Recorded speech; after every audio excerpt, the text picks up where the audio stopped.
quiero dejar claro que, bueno, yo todo el tiempo voy a hablar de numerología, de números y, bueno, me baso en los números.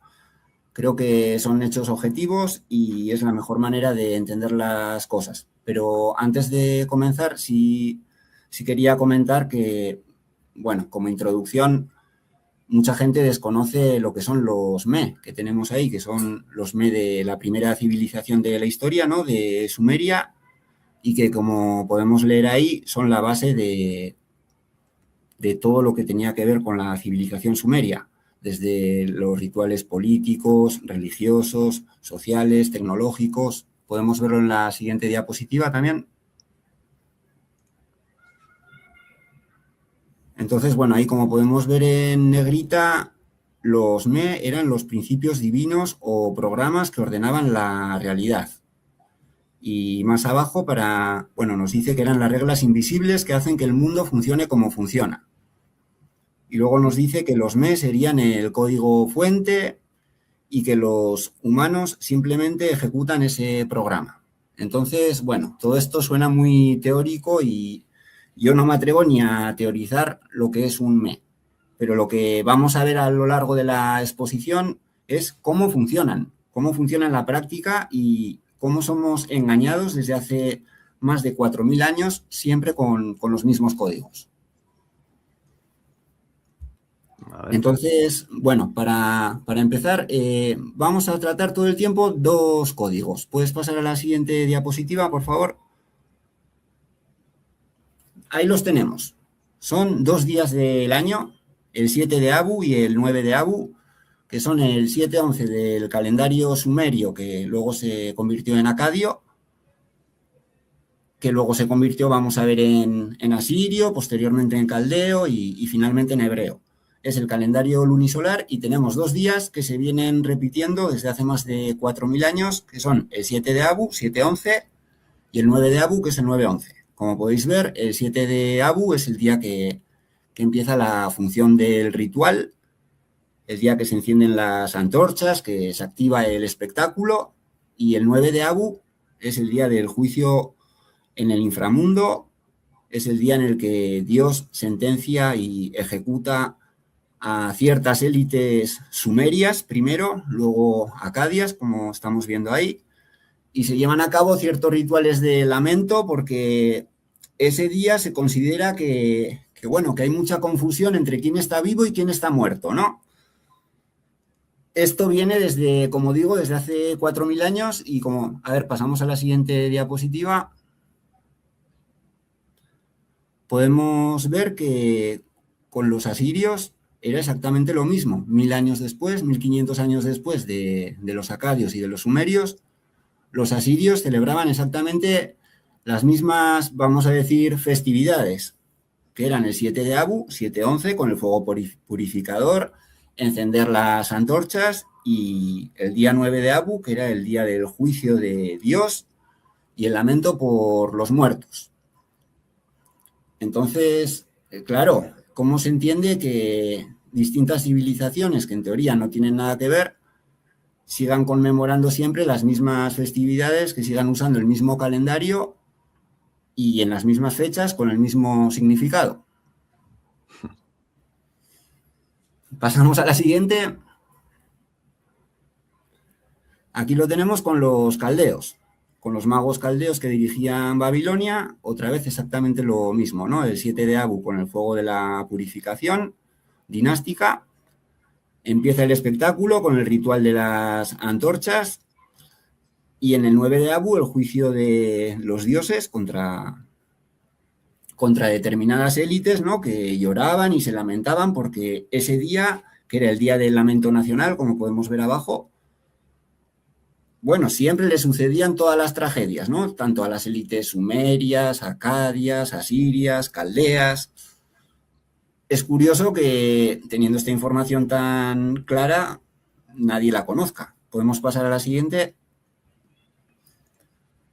Hasta ahora les he mostrado lo que indica Gemini, la inteligencia artificial Gemini. En el caso de ChatGPT no reconoce los días, pero sí reconoce que en el mes de Abu, ¿no? Que era el mes 11, que primero se llamaba, cuando era sumerio, se llamaba Y Tinenegar, ya en aquella época, en ese mes, se llevaba a cabo el espectáculo que estamos diciendo, ¿no? De que moría mucha gente, en teoría, y que, bueno, se lamentaban porque Dios ejecutaba siempre la sentencia ese día. Pasamos a la siguiente. Aquí ya llegamos a tiempos más modernos, con los hebreos. En vez de llamarse 7 y 9 de Abu, se llaman 7 y 9 de Ab, ¿no? Le quitaron la U, pero sigue siendo el mismo calendario lunisolar, ¿no? Todo exactamente igual, y celebran las mismas festividades. Concretamente, el 7-11, ¿no? El 7 de Ab, y el 9 de Ab, que es el 9-11, es el día de la destrucción y el lamento. Entonces, según la historia oficial, el templo de Salomón, que fue destruido por los caldeos, ¿no? Por los babilonios, que ya hemos visto que celebraban esas festividades, el templo de Salomón, según la Biblia, fue atacado y, bueno, empezaron a destruirlo el 7-11 y, según el Talmud, lo quemaron y ya lo destruyeron del todo el 9-11. Entonces vemos que hay una repetición de siempre la misma secuencia que viene desde tiempos sumerios y que cuando llega el tiempo de los hebreos, ¿no? Que esto es lo primero que nos cuentan, aparte de lo de Moisés, es el templo de Salomón, vemos que se repite exactamente la misma secuencia. Creo que igual aquí podéis comentar un poco, todos sabemos, la Biblia se basa la Torá se basa en costumbres, historias muy anteriores, tanto lo de Moisés con Sargón, como lo de la costilla y Eva, que se basa en el idioma sumerio, que significa lo mismo. Creo que todos conocemos muchos ejemplos que la Biblia se basa en culturas anteriores. Y estamos viendo que en realidad los códigos, las fechas, se repiten igualmente con el mismo calendario y con el mismo nombre de los meses. Sí, sí. Además de que aquello que está escrito, especialmente en el Pentateuco, en la Torá, es un conocimiento de índole iniciática. O sea, yo siempre he recalcado, después de haber estado simplemente, bueno, estudiando sucintamente algunos arquetipos cabalísticos, que para empezar tenemos 4 niveles de interpretación. Lo que se llama el Pardesh, que es una palabra que significa paraíso o jardín. Está el nivel literal, está el nivel, vamos a decirlo así, metafórico, el nivel filosófico y finalmente está el Soz, que es el nivel místico, que es donde se cierra el secreto. Y claro, la cábala a su vez tiene también 2 componentes fundamentales. Uno es el Masé Merkabah, que sería el conocimiento del carro divino, es decir, de lo que es tu puro potencial, pero también el Masé Bereshit. Y el trabajo que Aingeru nos está mostrando aquí va muy en consonancia con ese Masé Bereshit, que significa la creación del cosmos. Entonces, claro, si tú conoces lo que está escrito en ese texto, que ahora solamente podríamos especular quiénes escribieron ese texto, uno se va dando cuenta de que cada letra, como luego va a exponer Aingeru, cada letra es un número y cada valor numerológico a su vez se relaciona con todo lo que está en el texto. Hay millones de técnicas, desde la gematría y el valor numérico de cada palabra, al notaricón, a los acrósticos, la combinación de letras, pero en general, y eso lo dicen los propios cabalistas, yo he tenido, bueno, pues, oye, la posibilidad de hablar con algunos, como Raúl Durán, ya te dicen que ahí lo que está escrito es un manual de instrucciones de la realidad. Y a todas luces, para mí, y esto lo quiero dejar claro, me parece que puede ser usado para bien, pero también puede ser usado para mal y para perpetuarse en el poder. Y es lo que, claro, pues aquí tenemos a 2 vías, ¿no? Una, ya sabéis que estudio mucho la obra del cabalista Eduardo Madierolas en lo que respecta al desarrollo personal y el funcionamiento del cosmos, que podría ser ese lado más, vamos a decirlo así, de construcción y positivo y evolutivo, pero luego, y ya ha quedado más que demostrado por el trabajo de mucha gente, que hay una, vamos a decirlo así, corriente no evolutiva de prácticamente posesión de la realidad. Y lo que retrata el trabajo de Aingeru es precisamente eso. De ahí que crea que es la importancia de su trabajo es capital. Así que, por mi parte, decir eso. No sé si tanto Jorge como John queréis añadir alguna cosita. Yo por mi parte hacer un apunte muy pequeño nada más, decir que estoy totalmente de acuerdo contigo en lo que respecta al uso de la cábala. Es muy común en todos estos, vamos a decir, círculos de información alternativa escuchar que es algo maligno. pero desde mi punto de vista no es así. Yo creo que es como dices tú, puede ser utilizado en función del operador. Tanto es un Claro. mapa de la conciencia como del cosmos y no tiene por qué ser algo negativo. La negatividad se la da el que la utiliza y los fines con las que lo utiliza.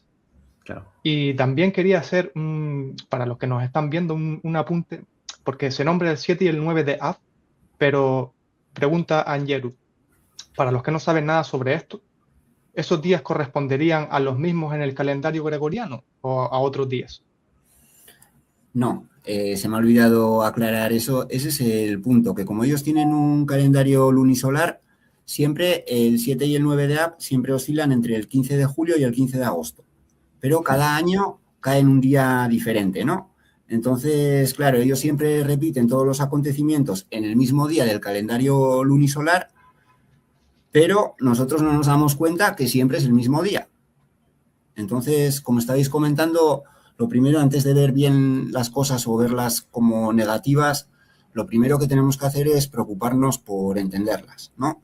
Exacto. Muchas veces nos han dado esa idea de, te dicen el Talmud, algo muy malo, no lo leas, no te enteres. No, hay que leer el Talmud, hay que leer toda la información y luego podemos sacar conclusiones. Efectivamente. Y gran apunte. Yo, de hecho, ahora os puedo comentar que estoy leyendo precisamente un pequeño resumen del Talmud y ya el autor que ha compilado eso te está diciendo, esto a su vez es una compilación inmensa de un montón, literalmente miles de rabinos y de jueces a lo largo de toda la historia de la cultura hebrea, y eso implica que en diferentes épocas se ha utilizado de diferente forma y hay determinadas cosas que pueden ser muy polémicas a la luz vista de todo lo que ha ido ocurriendo. Pero claro, tenemos que tener presente que también en el Talmud se habla de la comida, se habla de códigos morales y de mil cosas más. Pero, bien apuntado a Ingeru, es muy fácil criticar sin discernir, y para ello hay que estudiar y para ello hay que profundizar. Entonces, claro, hay que sumergirse precisamente en esas fuentes. Estas y un montón. Yo recientemente, de hecho, leí el Sefer Yetzirah, que es prácticamente el primer libro cabalístico atribuido a ello, y ahí te hablan de cosas que son muy profundas, pero no estamos hablando de nada que sea satánico. Lo que pasa que, claro, insisto, todo eso depende siempre de hacia dónde se vaya utilizando, que hoy es un poco lo que vamos a ir esbozando. Jorge, ¿algún comentario? Sí, me sumo a un comentario que acaba de salir, que también era algo que yo iba a preguntar. ¿Cómo se relacionan los eclipses dentro de toda esta ecuación? ¿De qué manera los eclipses, digamos, se entrelazan? Bueno, yo siempre me he centrado en la numerología, pero en los últimos meses sí he empezado a ver lo de los eclipses, porque bueno, justo tenemos en España uno muy especial y mi intención es terminar la exposición viendo el eclipse. Lo que pasa que es una secuencia de fechas, ¿no? Por ahora hemos empezado con el 7-11 y el 9-11. El eclipse siempre es en el 29-11. La NASA todavía no nos ha enterado que siempre se repite cada 121 años un mismo eclipse en el calendario hebreo en el 29-11. Y este año también lo tenemos, ¿no? Entonces, bueno, este año viene cargado y vamos a ver lo de los eclipses porque sabemos que todas las culturas siempre lo han relacionado con cambios de civilización, cambios importantes, y si tenemos claro que todas las culturas siempre las han dirigido los mismos, entonces tenemos que pensar que en los siguientes eclipses van a repetir lo mismo también. Perfecto, muchas gracias, Ángelo. Adelante. Vale, ahí como podemos ver en la parte de abajo, no solo se trata de la destrucción del primer templo, del templo de Salomón, sino que el segundo templo de Salomón, o sea, el segundo templo de los hebreos, el de Jesucristo, también fue destruido en el 9-11. Se supone que empezó un incendio en las cercanías del templo en el 7-11 y que, bueno, que el templo se destruyó en el 9-11.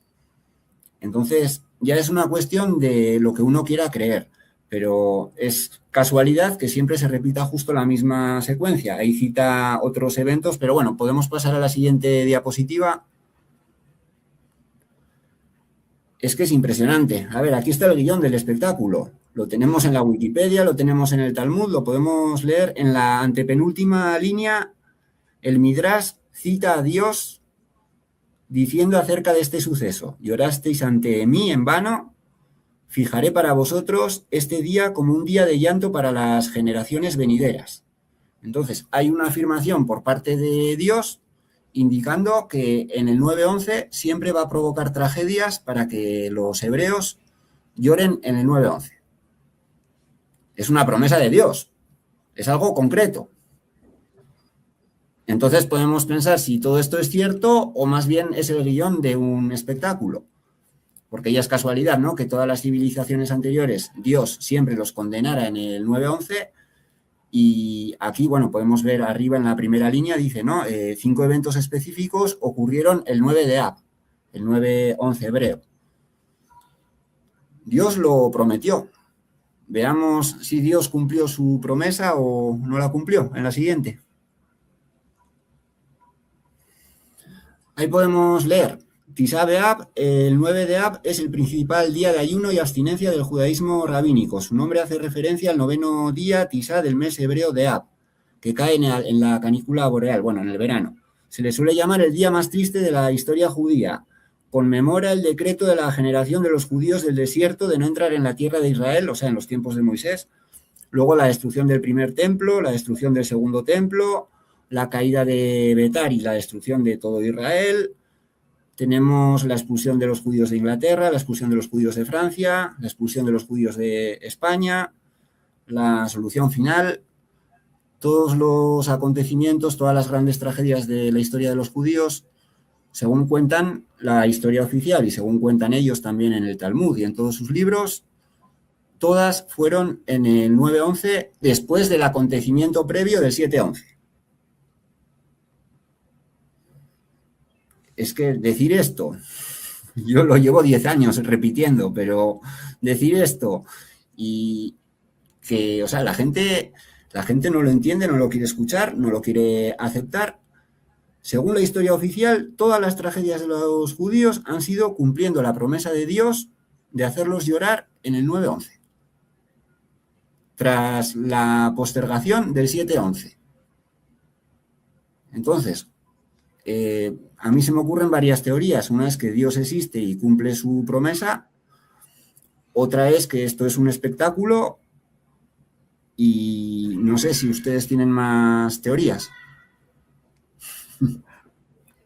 Demasiadas, Aingeru. Demasiadas, por mi parte. Continúa si quieres, que está muy interesante. Bien. Vale, pasamos con la siguiente. Bueno, ahí tenemos otros ejemplos, ¿no? Por si se nos había olvidado alguna, de que todas las tragedias de la historia de los hebreos, de los cabalistas, han sido en el 9-11. Tenemos las cruzadas, la quema del Talmud, bueno, ya hemos visto lo de Inglaterra, lo de España, la Primera Guerra Mundial, las guerras mundiales empezaron también en el 9-11, por eso se llevó a cabo la solución final también en el 9-11. Y bueno, luego tenemos otros ejemplos. Ahí dice la inauguración del campo de Treblinka en el 8 de Ab, pero en realidad se inauguró la noche y bueno, para los hebreos el día empieza al anochecer y ya era la noche del 9-11, ¿no? Entonces, podemos leer más abajo. Holocausto. Muchos judíos ultraortodoxos ven el 9 de Ab, el 9-11, una forma de rememorar a los 6 millones de judíos muertos en el Holocausto.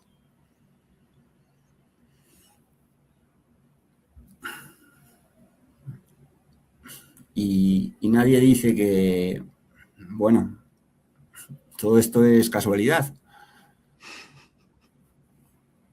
El silencio prima, por una razón. Bien, pues continuamos. Dale. Si es que si no se dice nada es porque no hay nada que decir. Veamos el ejemplo de la expulsión de los judíos de España. Culminó el 2 de agosto de 1492, coincidiendo con el Tisá B'Av, ¿no? Con el 9-11. Los reyes católicos firmaron el decreto del Alhambra el 31 de marzo de 1492, dando plazo hasta finales de julio para abandonar el reino, o sea, hasta el 31 de julio, que era el 7-11. Fecha extendida hasta el 2 de agosto. Podemos verlo más abajo, si no, en la Wikipedia, que indica en la antepenúltima línea, aunque por motivos logísticos se amplió el plazo hasta el 2 de agosto. O sea, estaba hasta el 31 de julio, ¿no? Que era el 7-11, y se amplió el plazo hasta el 9-11. En la siguiente, por favor. Sí. Ah, no, perdón, otra vez en la misma. Muy bien. Que no estaba comentando. Esto coincide con el día que Colón se va a descubrir América.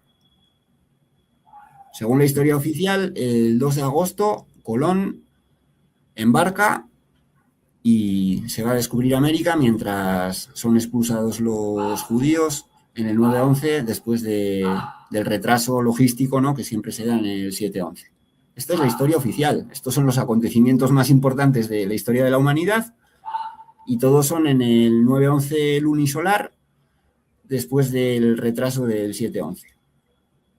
No es que yo busque las fechas así para hacerlas cuadrar, es que las tenéis en la Wikipedia, las tenéis en cualquier inteligencia artificial, cae siempre exacto. Pasamos a la siguiente, cuando queráis. Engeru, disculpa. Hay una pregunta que comenta en el chat y ponía, y Martín Muñoz dice: estuve mirando fechas en España y fuera de grandes tragedias y catástrofes, y hablo en serio, hay muchas coincidentes con festividades paganas o consagradas a dioses.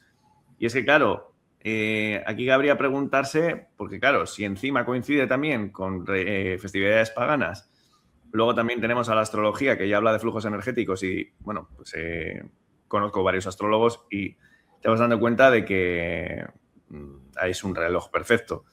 Entonces, claro, yo me pregunto, ¿es un conocimiento iniciático bajo tu estima en manos de unos pocos? ¿O es que hay una masa coordinando todo esto? Porque a mí me resulta, cuando leí tus libros, me resulta abrumador pensar el grado de coordinación que tiene que entrever todo esto. O sea, o hay un componente, que igual podríamos hablarlo después, especulando, no humano. ¿Cómo lo ves? Bueno, no sé de dónde viene todo esto, pero lo que estoy convencido es que tiene más de 4.000 años y que toda la mitología de todas las culturas se la han inventado los mismos. Generalmente, más o menos, digamos que la mitad se presentan como cabalistas y la otra mitad usan toda clase de disfraces, ¿no? Ellos son los que crean los disfraces de sacerdotes, de lo que queramos imaginarnos. Entonces, a mi entender, sí, todo está relacionado y todo está sincronizado, porque nosotros nos cuesta entender que durante los últimos 4.000 años no ha habido una transición en el poder, que siempre han sido los mismos y siempre han respetado la misma numerología.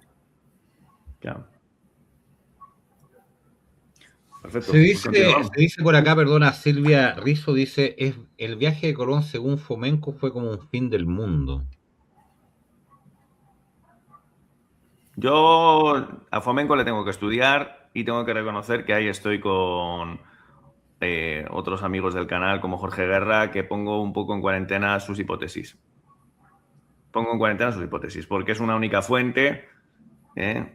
Rusia es Rusia.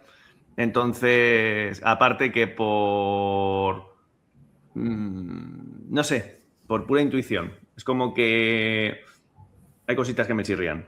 Sobre todo por lo que es la línea de periodicidad de algo que Fomenko ha empleado, que es la propia astrología. Se suele citar mucho en su trabajo el calendario de Dendera, pero es que incluso si nos vamos a textos bíblicos, John y yo lo hemos trabajado en algunos programas, vemos que eso es astroteología. Entonces chocaría un poquitín con ciertas hipótesis. Creo que hay veces que hay nuevas hipótesis, véase en sabidurías hiperbóreas, Fomenko, etcétera, etcétera, que son tomadas como si fueran una especie de últimas verdades. Pero aparte si hay de que para estudiar a Fomenko hay que dedicarle muchísimo tiempo, porque si no me equivoco, son más de 10 libros, ¿no?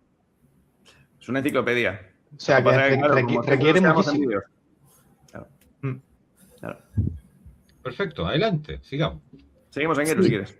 Bueno, en mi caso, la verdad, resumir es complicado, pero en 235 páginas lo tengo todo y es mucho más sencillo. Siempre son los mismos códigos y bueno, en el libro voy demostrando que en realidad los que se encargan de que se cumplan estos códigos y los que lo financian siempre son los mismos también, ¿no? Pero bueno, aquí en la presentación nos vamos a centrar sobre todo en los códigos. Pasamos con la siguiente para que veáis que, bueno, si repetir el 7-11 y el 9-11 para algunos puede ser casualidad, bueno, pues entonces sumamos un tercer código, ¿no? Ahora ya vamos a decir que es una secuencia de fechas en las que primero hay una profecía, que es una ruptura de la idolatría en el 17 de Tamuz, luego hay una postergación del espectáculo en el 7-11 y finalmente tenemos el show del 9-11, ¿no? Todos conocen lo que es el becerro de oro, ¿no? La historia de Moisés. Eso fue en el 17 de Tamuz, en el 17-10 hebreo, que es 3 semanas antes del 9-11. Esta historia la hemos escuchado todos. Moisés rompe el becerro de oro y rompe las tablas de la ley, es decir, rompe la ley y rompe la idolatría, rompe las creencias, lo rompe todo, y esto sirve como profecía de lo que viene 3 semanas después. Ahora vamos a ver ya la secuencia de que ya no son 2 fechas, sino que son 3. Luego veremos un cuarto código. Pasamos a la siguiente. Vean, es que es demasiado evidente. A ver, ahí les he puesto a la izquierda lo que dice la Wikipedia sobre el 17 de Tamuz y a la derecha lo que dice sobre las supuestas tragedias del 9-11. Entonces solo tenemos que unir el punto 1 con el punto 1, el punto 2 con el punto 2 y ver que simplemente siempre se da la profecía en la que se rompe la idolatría en el 17 de Tamuz y que finalmente tenemos la tragedia del 9-11. No me voy a poner a demostrar todos los 7-11, pero vean, el punto 1, Moisés rompió las tablas y 3 semanas después, en el punto 1, empezó la travesía del desierto de los 40 años, en el 9-11. En el punto 2, durante el asedio que dicen babilónico, ¿no?, de los magos caldeos, que eran ellos mismos en realidad, pues dicen que interrumpieron las ofrendas diarias a Dios, ¿no?, que se supone que eso es la idolatría, y entonces 3 semanas después, en el 9-11, los babilonios destruyeron el templo de Salomón. Con el segundo templo, en el punto 3, las murallas las destruyeron en el 17 de Tamuz. Creer que unas murallas te van a proteger también es una idolatría, ¿no? Entonces rompen las murallas en el 17 de Tamuz y destruyen el templo en el 9-11. En cuarto lugar, antes de la revuelta de Israel, la revuelta empezó porque se supone que los romanos quemaron un rollo de la Torá. Todo esto es lo que ellos dicen. Y luego, 3 semanas después, se dio el fracaso de la rebelión de Israel, que, bueno, ahí dice miles de sus seguidores fueron asesinados. Luego veremos que a veces dicen que fueron 40 millones. En el punto 5 se erigió una imagen en el templo. Metieron un ídolo dentro del templo. Y bueno, la quinta aquí está mal puesta, no está bien explicada. Si podemos verlo en la siguiente diapositiva.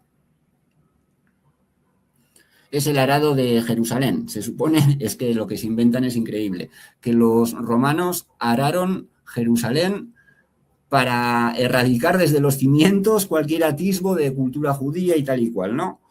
Entonces, bueno, acabamos de comprobar.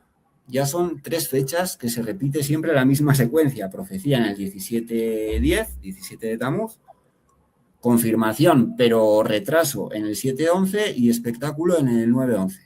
3 fechas que se repiten desde hace más de 4.000 años en los grandes acontecimientos de la historia de la humanidad y nadie dice nada. Siguiente. Os estáis preguntando por el Holocausto. Entonces, bueno, vamos a ver si se repiten las 3 fechas también en la solución final. Aquí tenemos primero 17 de Tamuz, el 12 de julio de 1941, es el pacto anglo-soviético contra los nazis. Se supone que hasta entonces los capitalistas y los comunistas estaban enfrentados, pero ese día se rompe, ¿no?, la muralla ideológica que los separaba, se ponen de acuerdo, ahí lo tenéis en Wikipedia, en ChatGPT, en Gemini.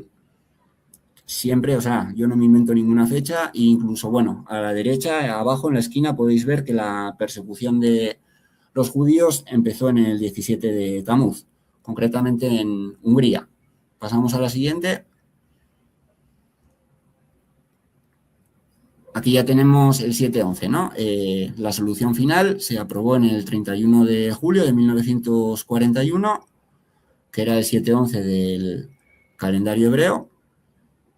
Ahí lo veis, tanto según Google como ChatGPT. Y bueno, pues se aprobó el 7-11, pero como podemos ver en la siguiente diapositiva, la ejecución de la solución final de los 6 millones se supone que no empezó hasta el 9-11. Tenéis las 3 fechas. Escrito en la Torá, en la Biblia, hace 2500 años, siempre las 3 fechas se repiten en la expulsión de España, en la destrucción del primer templo, en el segundo templo, en la destrucción de Israel, en las cruzadas, en el descubrimiento de América, en la solución final, en todas las que queráis. Estamos viendo las más importantes para resumir. Siguiente. Bien, aquí para entender el guión del espectáculo, podemos ver desde la tercera línea, durante 40 años, cada Tisá B'Av, o sea, cada 9-11, los israelitas se hicieron tumbas en las que durmieron esperando su última noche. Cada año moría una parte de ellos. Entonces, según la Torá y según el Talmud, en la travesía del desierto, que es cuando Dios les prometió que les iba a provocar todas las tragedias en el 9-11, cada año eran 600.000 y cada año cuando llegaba el 9-11 Moisés le decía a los suyos, esto lo dice el Talmud, yo no me invento nada, que salid y cavad tumbas. Entonces los cabalistas cavaban tumbas, pasaban la noche del 9-11 en sus tumbas y cada año desaparecían 15.000. Ya no se levantaban de las tumbas, morían en el 9-11. Durante el resto del año no moría ninguno, ¿no? Porque recibían el maná y todo estaba de puta madre. Llegaba el 9-11, salid y cavad tumbas. Entonces los hebreos iban, cavaban tumbas y desaparecían otros 15.000. Y bueno, no os lo voy a repetir 40 veces para que os deis cuenta que no es casualidad. Espero, por favor, o sea, así desaparecieron 600.000. Durante 40 años, 15.000 cada año en el 9-11. Nadie murió de enfermedad, nadie murió de hambre, ni de sed, ni de accidente. Siguiente, por favor. Sí, Ángelo, te animo a que hagas como en el libro, por favor. Que el humor es el mejor antídoto. Vale. Sí, es que la verdad... Yo lo que pasa es que antes de que sigas, es que me pregunto, digo, porque claro, a ver, también he leído mucho sobre todas estas cifras, pero claro, desde la vía iniciática de lo que imprime a cada uno, ¿no? A cada uno de nosotros cuando se emplean en este sentido. Pero digo, madre mía, pero, o sea, es que, además de lo humorístico que es, dices, pero ¿cuál puede ser la coordinación de la reescritura de la historia? Es que es algo tan vasto, es tan mastodóntico que a veces me explota la cabeza. Y perdona por hacer el apunte por enésima vez. Sí, lo que pasa es que la historia siempre, bueno, se dice que la escriben los vencedores, ¿no? Fijaros quiénes han sido los escribas a lo largo de toda la historia, en todos los lugares. Siempre dicen, no, es que eran judíos porque eran los únicos que sabían interpretar las Sagradas Escrituras. No, eran judíos porque eran los únicos que no eran analfabetos. Bueno, pero entonces, o sea, si ellos eran los únicos que no eran analfabetos, entonces, ¿quién dirigía todo esto? Ya. Ay, madre mía. Continuamos. Ahí tenemos una explicación en el Talmud que para mí es de las mejores, ¿no? Primero dice que, que de cada 600.000 que había en Egipto, solo 2 salieron con Moisés. Entonces lo que viene a decir es que como que había 180.000 millones, ¿no? Y que solo 600.000 salieron con Moisés. Pero luego dice que de los 600.000 llegaron 2. Y más abajo nos dice que ambos relatos se yuxtaponen. Entonces, claro, o sea, si entendemos que ellos dicen de cada 600.000 salieron 2 y luego nos dicen que llegaron 2 y que ambos relatos se yuxtaponen, lo que significa es que solo salieron 2, llegaron 2 y que obviamente ellos están reconociendo que toda esa historia de que murieron durante 40 años en el 9-11 en sus tumbas, pues que ellos mismos no se la creen. Ya. A ver, pero claro, son arquetipos. Lo que pasa es que, claro, la literalidad con la que el vulgo lee todo esto, pues hace que al final estemos donde estemos. Sí. Pero bueno, o sea, explicado está. Podemos verlo también en la siguiente. Aquí nos dice, esto es la destrucción, por ejemplo, del templo de Salomón. Según el Talmud, podemos ver en la quinta línea que destruyeron 600.000 ciudades y que en cada una de ellas había la misma población que salieron de Egipto. O sea, 600.000 ciudades de 600.000 judíos, según el Talmud, que fueron destruidas por los magos caldeos, que en realidad son ellos mismos. O sea, es que ellos siempre se acusan, ¿no? Cambian de disfraz y acusan al disfraz anterior. 600.000 ciudades de 600.000 judíos son 360.000 millones de judíos asesinados por los magos caldeos. Siguiente. Es el carácter oscilatorio. Sí. Para entender por qué estamos hablando todo el tiempo de 600.000. Como nos dice ahí en la tercera línea, los cabalistas resaltan que así como 600.000 almas judías se pararon frente al monte Sinaí para recibir la Torá, así también hay 600.000 letras en un rollo de la Torá, incluidos los espacios en blanco, que bueno, los espacios en blanco para ellos cuentan, ¿no? Para los códigos de letras equidistantes y todo eso. Entonces, nos dice, así como un rollo de Torá es inválido si falta tan solo una letra, del mismo modo el pueblo judío necesita que todos y cada uno de nosotros trabajemos en conjunto. Es decir, si muere un judío en un accidente de tráfico, ya falta uno, por tanto ya no funcionan los códigos, faltan las 600.000 letras, faltan los 600.000. Podemos verlo en la siguiente diapositiva, es para entender por qué siempre todas sus tragedias son 600.000. Buah, pero es que esto es muy potente. Perdona, antes de seguir. Es que claro. Entonces yo ahí me pregunto una cosa. Por romper una lanza a favor de los escépticos. Porque digo... Y te voy a confesar que alguna vez leyendo tus trabajos lo he enlazado, ¿no? Con otras fuentes como algunas que ya... Los que me conocen saben que cito, ¿no? Los trabajos de Jorge Guerra, la trilogía La danza final de Cal y bueno, y muchísimo más. Y dices, oye, ¿no será que esos 600.000... es ese famoso 1% del 1% del 1% del que se suele hablar? Porque, claro, cuando yo pienso en los cabalistas, no pienso en gente con la que yo he podido hablar. No veo a un Raúl Durán o a una Paula Bobadilla. Pero, sin embargo, sí que recuerdo a Engeru, bueno, y John también, y audiencia.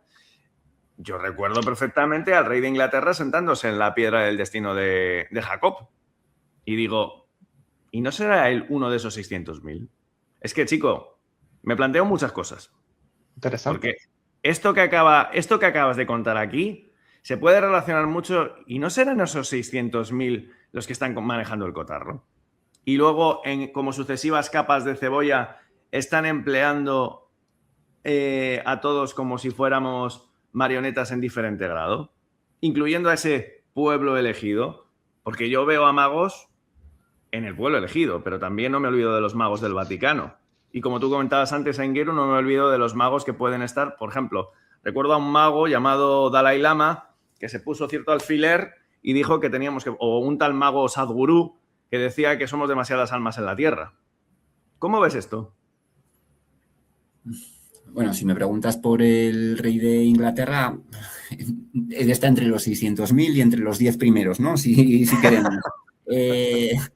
Sí, bueno, es un hecho reconocido que la familia monárquica de Inglaterra siempre ha sido circuncidada por rabinos, ¿no? Desde que nacen y bueno, es la misma familia real de los emperadores alemanes y de los rusos. Entonces, por ejemplo, bueno, aquí no lo he traído en la presentación, pero el día que se inventaron que había muerto toda la aristocracia rusa, incluido el zar, fue el 9 de Av, ¿no? El 9-11 hebreo del año 1918. ¿Cómo no? Sí, es que, o sea, siempre nos hacen creer que una élite mata a la otra o que, bueno, que aparece una nueva élite sustituyendo a la anterior y que la anterior desaparece, pero claro, o sea, si miramos el calendario hebreo y vemos que ha desaparecido en el 9-11, pues no nos debería importar cuál sea su ideología o su idioma, su cultura o lo que sea. O su religión. Yo veo el 9-11 y a mí me es suficiente. Y si veo que además, por ejemplo, en el caso de la aristocracia zarista se decidió en el 7-11 en el Soviet de Ekaterimburgo y que lo estaba dirigiendo un hebreo y que se supone que el que lo mató al zar también era un hebreo y el que lo enterró también era un hebreo, pues yo lo que digo es todo esto es mentira. Todo esto es mentira. Es la misma familia imperial de la familia británica, de la alemana, y ellos crean una primera guerra mundial que empieza, bueno, primero, ya lo veremos después, en el 7-11 movilizan los rusos el ejército, en el 9-11 ataca Alemania, empiezan las guerras mundiales, en el 2500 aniversario del Templo de Salomón, exactamente 2500 aniversario, Y bueno, y al año siguiente, bueno, luego empieza la revolución, Lenin triunfa en el 7 de noviembre, que es el 7-11, empieza el primer gobierno comunista en el 9-11, y al año siguiente dicen que toda la aristocracia zarista ha muerto en el 9-11. Nah. Y pues yo no me lo creo. Yo siempre que No. veo algo en el 9-11 tengo claro que es mentira. Y cuando veo que además siempre son los mismos protagonistas con el mismo disfraz, pues creo que está claro. No, Y sí, a ver. Angeru, perdón. Sí, yo no. Nada, iba a preguntarle una cosita muy, muy rápida. Teniendo claro que nada de esto es coincidencia, la pregunta que le quería hacer a Angeru es: ¿cuál crees que es el mecanismo exacto por el que este grupo tan pequeño ha conseguido durante milenios mantener el hechizo sin que se rompa? Bueno, es que nosotros siempre nos centramos en los judíos porque son los que llaman la atención, pero no nos damos cuenta que solo son la mitad aproximadamente de los magos. Hablo de la mitad en Occidente, o sea, a nivel mundial serán un tercio más o menos. Entonces, claro, por ejemplo, cuando hablamos de, no sé, de cualquier gobierno en cualquier lugar, obviamente no todos se presentan como hebreos, pero si vemos que todos siguen la misma numerología y que se terminan disfrazando de masones o que terminan siendo jesuitas, al final tenemos que tener claro que todos forman parte de lo mismo. Claro. Claro, es que Para cuando uno... Para cumplir esta numerología, por ejemplo, cuando hablamos, los reyes católicos expulsaron a los judíos en el 7-11 y luego los retrasaron al 9-11. Sí, claro. O los reyes católicos estaban metidos en el ajo, o si no, ¿cómo se puede dar esta coincidencia? Bueno, pues ahí hay que ver quién los expulsó. Torquemada. Mira en Wikipedia a ver si Torquemada, sus abuelos eran hebreos o no eran hebreos. Si ves que eran hebreos y que los expulsó en el 9-11, pues tienes bastante claro que casualidad no es. ¿Cómo va a ser casualidad? Pero lo que pasa es que, claro, luego tú vas revisando, por ejemplo, la historia de la familia de un Mario Sabán, ¿no? Y él te comenta, además, y no tiene visos de estar engañando, aunque vete a saber, que él procede en última instancia de Turquía, de aquellos exiliados de Sefarad. Entonces, claro, yo la hipótesis que empiezo a manejar es que, porque voy a hacer un flashback. Antes estabas comentando, y con mucho acierto, de que efectivamente todos son familia, ¿no? Por ejemplo, los Romanov eran parientes de los Saxe-Coburg-Gotha, de los Windsor, vaya, y que todos, y me viene a la mente un vídeo que he citado muchísimas veces, en el que sale Carlos de Borbón, dos Sicilias, y la mujer, y al Carlos de Borbón se le ve muy incómodo, la mujer dice, no, si es que claro, todos somos primos. O sea, porque mi familia reinó en Francia, reinó en tal, reinó en cual, tal, y lo que dices tú, ¿y qué? ¿Se van a matar entre primos? O ese famoso monólogo de It's a big club and you ain't in it, ¿sabes? O sea, es un gran club y tú no estás en él. Entonces, claro, me va por ahí. A veces, ¿sabes lo que siento? ¿Sabéis? Que, como decía antes, esto de las capas de cebolla, que el pueblo judío es una moneda de cambio. Es una moneda de cambio. Y que sirve como como el otro día le decía a Gwen McCroy, ese Rothschild, ese escudo rojo, es literalmente un escudo para que quienes están detrás se vayan de rositas. Porque a fin de cuentas, a mí, como siempre me ha gustado mucho puentear las investigaciones, no descarto lo que dice gente como Nuevo Desorden Mundial o como Jorge Guerra, y no descarto lo que dice Engeru. O no descarto, por ejemplo, antes estaba leyendo en el chat un compañero que hablaba del vídeo de Revelando el Velo de la Corte del Dragón, donde habla de la Corte del Dragón y se hace eco de las investigaciones de Joaquín Yavaloy de cómo las monarquías podrían estar, las monarquías europeas relacionadas con Guillermo de Tolosa, que fue un exilarca, es decir, un rabino que provenía de Babilonia. Entonces, claro, al final es un puzzle muy, muy, muy grande en el que poco a poco empieza uno a pergeñar ciertas cosas, empieza a atisbar ciertas historias. Yo lo que creo es que estamos en un momento, y a Jorge Osorio se lo he comentado muchísimas veces, en el que tenemos que empezar a coger y a unir los puntos y dejar un poco el ego atrás.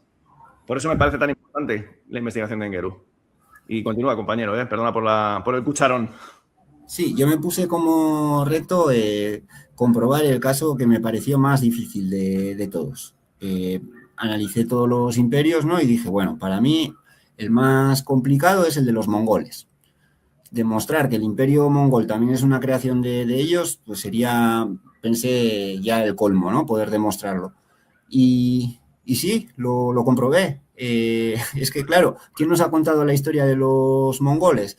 Pues era, no recuerdo ahora su nombre, pero hay un único historiador en el que prácticamente se basa toda la historia de los mongoles y era un judío persa. Y cuando uno pregunta quién financiaba las campañas de los mongoles, pues resulta que eran judíos persas. Y cuando era en China eran los judíos radanitas. Entonces, claro, sí, los mongoles eran sádicos y lo que quieras, pero ellos decidían a dónde los mandaban. Eran otros mercenarios los mongoles, igual que pues, cuando los musulmanes llegaron a España o lo que sea. Puedes ver cualquier caso y siempre ves que los que están financiando todas las operaciones siempre son los mismos. Angeru, preguntan por acá desde Uruguay, Marcelo Pérez pregunta, Angeru, ¿cómo sería tu pirámide de poder? ¿Quién estaría en la cúspide de todo esto? Bueno, para mí es que no hay una pirámide. Para mí hay quien gobierna, los magos, digamos, y los hechizados, que incluso con pruebas tan evidentes como las que estoy dando, no somos capaces de poder difundirlas, ¿no? Porque si yo tengo estas pruebas es porque me las dan, porque ellos, además de hacerlo todo, se empeñan siempre en seguir la misma numerología, si no, ni siquiera tendría las pruebas y no me habría dado cuenta de lo que estoy hablando, ¿no? Entonces, cuando dicen, ¿quién está por encima? Que si los judíos, los masones, los jesuitas, para mí son uno solo. He comprobado que a lo largo de la historia van cambiando de disfraz, porque si vemos los jesuitas, de los 60 primeros que crearon los jesuitas, ¿cuántos eran de origen converso? Más de la mitad. En el caso de Loyola está en duda, pero su sucesor y biógrafo, el que nos contó la vida de Loyola, era un converso. Entonces, claro, yo no puedo decir los masones están por encima de los jesuitas o de los judíos. Cada uno tiene un papel, cada uno tiene un disfraz y todos forman parte de lo mismo. En el caso de los masones puedes comprobar que los grandes dirigentes masones generalmente también son judíos y también a veces son jesuitas, ¿no? O sea, que es uno solo todo. Y el Vaticano, yo los incluyo a todos en uno solo. Si llevan la misma numerología, son uno solo. Y cuando dos bandos están enfrentados y los dos cumplen la misma numerología, para mí está claro. Sí, no están enfrentados. ¿El qué, perdón, John? No, que no están enfrentados realmente. Cuando se cumple todo esto es que trabajan al unísono, ¿no? Totalmente. Y de hecho, uno de los trabajos de Engeru, El poder de la magia, el trabajo anterior, en este también, que luego lo puedes comentar, Engeru, echa por tierra una de las narrativas más populares actualmente en el ámbito disidente alternativo, que es adjudicar a cierto pintor austriaco el papel de Viria y de enviado de los dioses para salvar a la humanidad. Y te vas dando cuenta de que era parte del show. Cosa que, por cierto, y por eso insisto y trato de coger y siempre llamar al discernimiento, porque es que tampoco podemos coger y decir ahora, pues eso, que el rabino de la sinagoga de la esquina es, satánico, porque es que, insisto, en este punto hay que tener mucho cuidado, porque estas investigaciones son tan sensibles que podemos coger y empezar a odiar. Y eso es lo que más quiere esta gentuza. ¿Por qué digo esto? Pierdo el hilo ya, de lo que me apasiono. A ver, es realmente imperativo que podamos ver cómo todo está en lo que son los números que dice Engeru. El otro día, en un directo que hice con Pedro del canal Saliendo de la Caverna, él me preguntó una cuestión muy similar. Y yo le dije, es un culto astral. Un culto astral. ¿Por qué? Porque en realidad estamos hablando precisamente del culto a Saturno. ¿Por qué? Porque es el culto del tiempo y de la mente. Entonces se trata de manejar eso. Y estos códigos que precisamente Engeru ha retratado tan increíblemente es ese sistema. Así que ya sin ponerle más interrupción, continúe usted, señor. Sí, bueno, luego podemos detenernos un momento con los nazis, pero la exposición es completa, ¿no? Los judíos no vivieron 5 años con los nazis, los judíos llevan 4.000 años, ¿no? O 3.000 años con la misma historia, entonces yo tengo que exponerlo todo. Pasamos a la siguiente porque incide en la misma idea. Ahí lo tenemos. A ver, el Zohar afirma que hay 600.000 letras en el Sefer Torah, las cuales corresponden a las 600.000 almas de las 12 tribus del pueblo judío. O sea, son lo mismo, ¿no? De manera similar, escribe que el alma de cada judío proviene de una de las 600.000 letras de la Torá. El nombre Israel puede considerarse un acrónimo de hay 600.000 letras en la Torá. Entonces, o sea, es que tenemos que tener claro que estos 600.000 que desaparecen cada 9-11 no existen, son una creación, un invento de la Torá, ¿no? Del libro de magia de ellos, que se inventan que han desaparecido 600.000 almas, pero que no han desaparecido, que no existían. Es un espectáculo.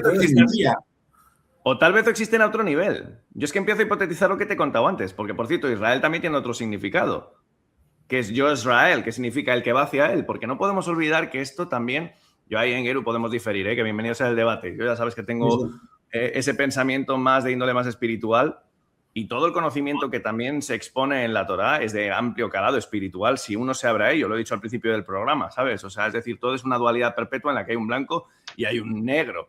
Entonces, claro, yo creo que de hecho, lejos de desaparecer o lejos de no existir, es que tal vez sean esas 600.000 almas las que están manejando el cotarro a un nivel que ni siquiera nos podríamos imaginar, dada la envergadura de lo que estamos exponiendo. Sí, o sea, por un lado puede ser lo que tú dices, que hayan esos 600.000 originales que lo dirigen todo, ¿no? Pero sí, cada vez que ellos dicen que desaparecen 600.000 en el 9-11, obviamente eso es mentira. Ya. O sea, es que 17 de Tammuz, 7-11, 9-11, 600.000, ya son 4 códigos. Son 4 códigos. El sorteo de la 11. Y a ver, que hay más, pero en el libro podéis ver, podemos extenderlo a 10 códigos, pero creo que para no complicar, con 4 es suficiente. Yo cuando vi el primero, cuando vi el 9-11, casi me caigo para atrás. Y pues ya con 3 más. Siguiente. Venga, y suspiro.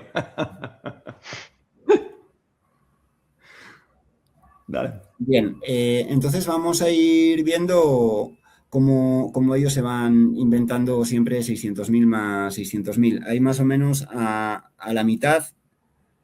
No, perdón. Aquí lo que explica, miren, aquí en el Talmud explica cómo se tiene que entender la Torá. Entonces, puedes marcar ahí donde dice Eclesiastes, más o menos a la mitad, en medio, para que todos me sigan.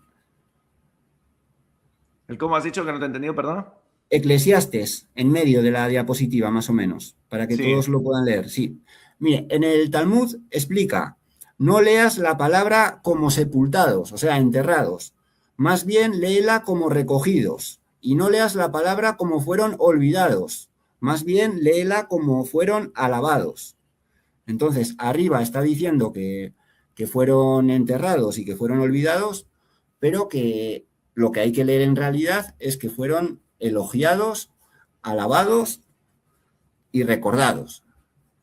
Es decir, se inventan 600.000, los elogian, los alaban, dicen que fueron víctimas, pero es todo mentira. En el mismo Talmud lo están explicando para los niños que empiezan a leerlo, para que entiendan cómo funciona.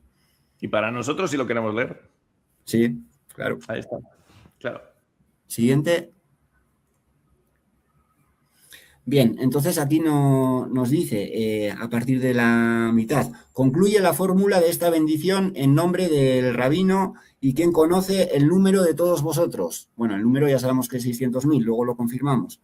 Y quien en el futuro os devolverá la vida y os sostendrá.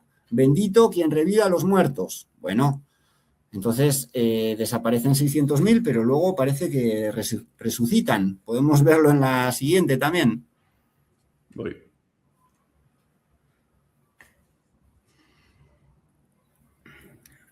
Ahí nos dice al final, a ver, en medio, quien resucita a los muertos. Una persona muerta solo se olvida del corazón después de 12 meses, como está escrito, soy olvidado como un muerto y soy como un vaso perdido. Pues es que ellos mismos lo están explicando, que, bueno, desaparecen un año y luego vuelven y han cambiado de identidad y dicen que murieron. Siguiente. Para empezar ya a comprobar que siempre son 600.000, porque eso es lo que nos está faltando. Aquí nos dice abajo, recité las 2 que vosotros recitasteis, así como bendito, quien conoce todos los secretos, que es la bendición que se recita al ver a 600.000 israelitas. Siempre son 600.000. Eso lo escribieron hace 2000 años y siempre son 600.000. Ahora vamos a comprobarlo. A partir de la siguiente diapositiva, por favor. Bueno, ¿por qué son 600.000? Porque la palabra mentira, en hebreo, sus letras suman 600. Ellos siempre identifican 600 con la mentira. Entonces, claro, cuando hablamos de 600.000, es lo mismo. Siguiente, que yo quiero empezar a demostrarlo. Puse la explicación primero y igual es mejor. Ahí. Hemos visto con Moisés 600.000. En el templo de Salomón, 600.000 ciudades de 600.000. En el segundo templo, como podemos ver en la primera línea, arriba, 600.000. A ver, en la siguiente diapositiva, esto lo vamos a hacer rápido solo para comprobar que, bueno, en este caso se inventaron en la destrucción de Israel, podemos ver en la tercera línea 580.000, que vienen a ser 600.000. Y luego abajo, en el Talmud nos indica que en Alejandría 600.000 más 600.000, en Alejandría de Egipto el doble del número de hombres que salieron de Egipto. Entonces vamos viendo que todo es múltiplo de 600.000. Siguiente. Esto es en la antigüedad, ¿no? Ahora llegamos a las cruzadas. Como podemos ver en la tercera línea, aproximadamente 1.200.000 judíos fueron asesinados en las cruzadas. Es decir, 600.000 más 600.000. Y en la antepenúltima línea nos dice, judíos en España, otras fuentes afirmaron que los judíos en España sumaban 600.000 almas. Ya no dicen ni muertos, ya dicen almas directamente, son las 600.000 letras. ¿O no? Siguiente. No, a ver, es irrefutable. O sea, está ahí. Siguiente. Mira, que vamos a llegar al 33 en breves. Sí, es que esto es la explicación para luego poder explicar el futuro, ¿no? Bueno, para que veáis, ya hemos visto en España que son 600.000 almas que iban a salir en el 7-11, que finalmente desaparecieron en el 9-11. Nos faltaba el 17 de Tamuz, ¿no? Para que comprobáis que se repiten los 4 códigos. Entonces, Toledo era la capital imperial en aquella época y como podemos ver en la tercera línea, los ataques contra los judíos se supone que empezaron en el 17 de Tamuz. A partir de ahí, bueno, podéis leer todo el texto. Los mataron no sé cuántas veces, así durante 100 años, ¿no? Hasta 1492, que desaparecieron 600.000 con toda la secuencia. Secuencia perfecta. Y luego tenemos el ejemplo de, se supone que en las cruzadas sobrevivieron entre 300 y 350 cabalistas en Europa del Este y en Centro Europa. Imaginaros, eran 300. Y eso en el siglo XIV. Pero se multiplicaron, ¿no? Como dice la Biblia, creced y multiplicaros. Entonces se convirtieron en... ¿En cuántos se convirtieron? John, dilo tú. ¿En cuántos? ¿No lo vais a decir? 600.000. A ver, vamos a ver en la siguiente diapositiva. Que es la 33. Sí.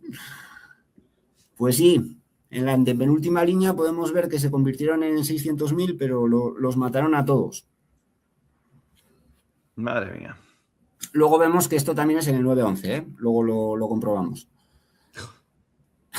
Entonces, bueno, o sea, esa es la realidad que yo... Esto lo descubrí hace 9 años.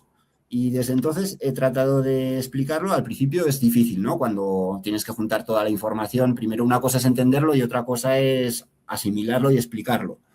Claro. Pero, señores, o sea, ahí está. Los mataron a todos, pero luego se convirtieron en 10 millones o en 12 millones o no se sabe cuántos se convirtieron. A ver, en la siguiente. Sí. Quería explicar que hace 7 años, ya cuando ya tenía las cosas bastante claras, di una entrevista como esta en la radio, porque yo también he decodificado en qué años concretos llevan a cabo el espectáculo. Eso es lo que vamos a ver a partir de ahora, ¿no? En la presentación. Ellos tienen términos cabalísticos para decidir en qué años concretos van a llevar la secuencia del 17 de Tamuz, 7-11 y 9-11. Dependiendo de la magnitud del espectáculo, a veces solo es, si es pequeño, es solo 9-11, ¿no? Pero cuando es grande, tiene todas las fechas. Entonces, yo para el 2019 me di cuenta que y van a hacer uno pequeño. Y por eso di la entrevista en la radio, para que quedase grabado que después de estar más de una hora explicando cómo se inventan los 600.000, les dije, este año, dentro de 2 semanas, el 10 de agosto, ahí está, cualquiera lo puede comprobar, es el penúltimo minuto de la entrevista, además, el 10 de agosto se van a inventar el espectáculo, van a seguir con el plan. Y veamos qué pasó. Siguiente diapositiva, 10 de agosto, 2019. Te va a encantar, Jorge. Te va a encantar. Voy a mirar tu cara. Ya estoy flipando, güey.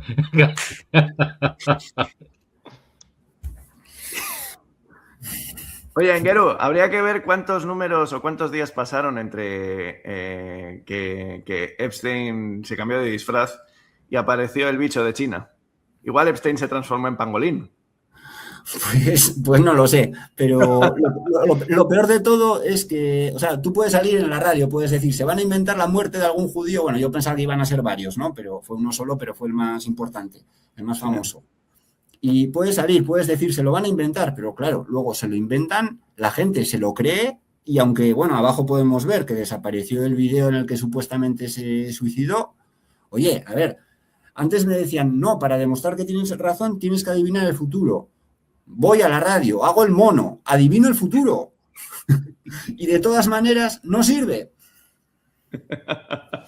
Pero es que, a ver, es que, Jorge, tenemos que coger y ayudar a este hombre a que su trabajo sea más conocido, porque es que yo estoy haciendo lo que buenamente puedo. Aquí todos somos monos, que por cierto ya te han preguntado, por poner la nota de humor, si los monos o los hechizados, ¿cómo va eso? ¿Qué códigos empleas tú dentro de tu libro? No entendí la pregunta. No, que a ver, como hablamos del planeta de los magos, hablamos de monos, ¿quién es quién? Bueno, los hechizados somos los monos. En el libro son los monos los que hablan sobre nosotros con desprecio. Y con pasión también, ¿eh? Sí. Y es que es increíble. Yo cuando hice, digamos, esta profecía, que no es fácil salir en la radio y decir que estás adivinando el futuro y que se van a inventar esto. O sea, que no es fácil la primera vez. Digamos que ahora ya estoy más acostumbrado, ¿no? Ya más hecho, pero la primera vez es complicado. Y lo aciertas de una manera tan contundente y que aun y todo nadie quiera publicarlo, nadie quiera difundirlo y todo el mundo esté hablando de Epstein cuando es algo tan fácil de entender. Los judíos cuando hablan sobre Epstein y dicen que no murió, porque hay algunos que reconocen que no murió, ¿no? Y que todo es inventado, nunca dicen, pero fue en el 9/11, idiotas. Nunca nos dirán eso, porque todos lo saben, pero eso no se puede decir. Ay, continuamos. Sí, entonces, a ver, cuando yo digamos que hice esa profecía fue porque tenía claro que iban a hacer uno pequeño en el 2019 y uno grande en el 2026. Entonces dije, bueno, primero quiero demostrar que acierto el pequeño, para que el día que tenga que hacer la profecía del grande, por lo menos tenga el antecedente de que ya hice una y acerté una, ¿no? Porque yo no he hecho más. Todos los demás años supuse que no iba a haber nada y no hubo nada, ¿no? En el 9/11. Entonces, ahora vamos a explicar por qué estoy convencido que toca este año. Es la razón por la que he escrito el libro. Siguiente diapositiva. Estamos todos atentos a lo que se viene. Adelante. Es el ciclo, el Maguen Abraham. Ellos dicen que, bueno, que la magia no existe, pero el que escribió este ciclo, como vamos a ver en la siguiente diapositiva de Wikipedia, por favor, existe un ciclo del Maguen Abraham, no sé si lo podéis ver ahí, como no tengo el pulsor, pero bueno, en la parte de abajo donde dice descripción general, indica, según el Talmud babilónico, el Sol realiza un ciclo de 28 años para regresar a la posición en la que se encontraba cuando el universo fue creado. Entonces, hay un ciclo de 28 años que se basa en que, como nosotros tenemos cada 4 años, tenemos un día bisiesto, significa que cada 28 años tenemos 7 días bisiestos para que sea otra vez el mismo día de la semana. ¿correcto? Cada 28 años son 7 bisiestos, por tanto es una semana y por tanto cada 28 años también se repite el mismo día de la semana. En eso se basa el ciclo mágico del Magen Abraham y vamos a comprobarlo. Vamos a comprobar que cada 28 años en el 9-11 sería la de Dios, hablando claro. Aquí tenemos el inicio de la Primera Guerra Mundial, el inicio de las guerras mundiales. 30 de julio de 1914, el zar ordenó la movilización general del ejército ruso y 2 días después, en respuesta, Alemania le declaró la guerra mundial, primer ataque de las guerras mundiales en el 9-11, ¿no? Y bueno, empiezan las guerras mundiales. Esto fue hace 112 años, que son 4 ciclos de 28 años. Entonces, por ahora estamos, o sea, yo creo que el 9-11 más importante de todos es el inicio de las guerras mundiales. Pasemos a la siguiente. Como os decía, bueno, en la Primera Guerra Mundial, por supuesto, también desaparecieron 600.000 judíos, ¿no? Que dicen que fueron deportados. Eso lo podéis ver arriba, siempre es lo mismo. Ahí tenéis las fechas para comprobarlo. Y abajo podéis leer que la destrucción del Templo de Salomón fue en el año 3174 hebreo, que era el 586 a.C. Entonces, las guerras mundiales empezaron exactamente en el 2500 aniversario del Templo de Salomón. Wow. Pero nunca ¿Cómo pueden coordinar todo esto? Porque dirigen ellos todos los bandos. A ver, si hablamos de la Primera Guerra Mundial, ya lo hemos dicho, el Imperio Alemán, el ruso y el inglés eran la misma familia, eran primos carnales, los 3 emperadores. Ya. Si vemos quién dirigía la prensa, había 3 agencias internacionales, las 3 habían sido creadas y estaban dirigidas por hebreos. La más famosa es Reuters, ¿no? En Inglaterra, pero primero habían empezado en Francia, empezaron 3 y luego se dividieron, crearon también la alemana. Entonces, una sola familia dirige los 3 imperios, la prensa está dirigida exclusivamente en esa época por los hebreos y las finanzas en todos los imperios las dirigían exclusivamente ellos. Entonces, bueno, pues si tienes a los emperadores, tienes a los que lo financian y tienes la prensa, pues sí es demasiado fácil coordinar todo. Lo tienes todo. ¿Qué te falta?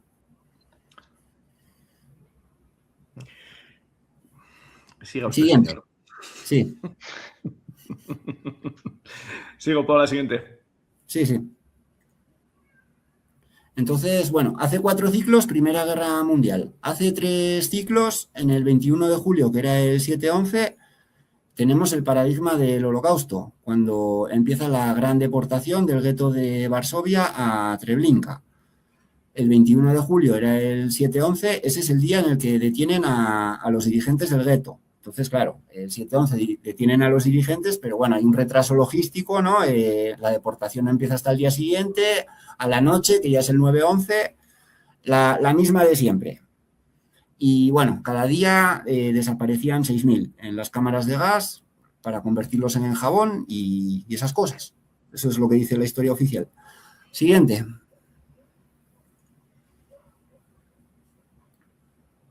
Aquí podemos ver que finalmente es en el 23 de julio, ahí dice, ¿no? Llegaron a Treblinka, lo hicieron entre el 23 de julio, que era el 9-11, y el 21 de septiembre, que era el Yom Kippur, y bueno, no voy a hablar sobre eso, pero podemos comprobar que es la misma secuencia, ¿no? Entonces, hace 4 ciclos tenemos el inicio de las guerras mundiales, hace 3 ciclos tenemos el paradigma del Holocausto, y siguiente.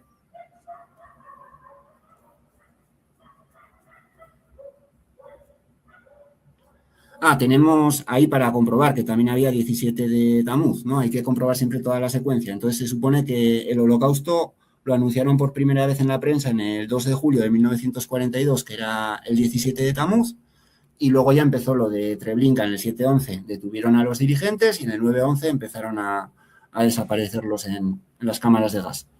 Siguiente.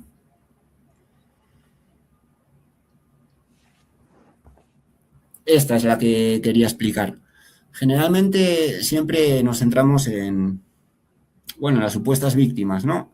Veamos quién es el verdugo.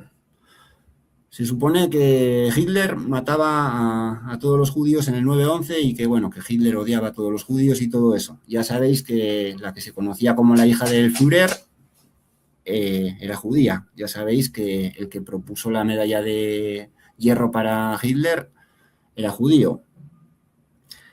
Su mejor amigo, el que creó las SS, era judío. El que creó la Liga Antisemita en Alemania se casó con 3 judías. Todos sus hijos eran judíos, pero él era el padre del antisemitismo, ¿no? Entonces, bueno, eso está en el libro, pero es muy fácil comprobarlo. El que se inventó la ariología, la esvástica y todo eso basándose en la cultura indoeuropea era un judío que luego se cambió de nombre y pasó a ser aristócrata von Liebenfels o algo así.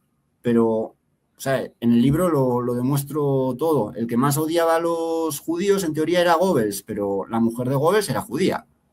Y la novia de toda la vida de Goebbels también era judía. Y la mano derecha de Goebbels, que era Hans Lazar, también era judío. Entonces, claro, lo que quiero explicar aquí es que el día que Hitler decidió perder la guerra, que fue el día que decidió ir al Cáucaso, fue el 23 de julio de 1942, que fue el mismo día en el que se supone que empezaban el exterminio de Treblinka, ¿no? De los del gueto de Varsovia, que acabamos de comentar.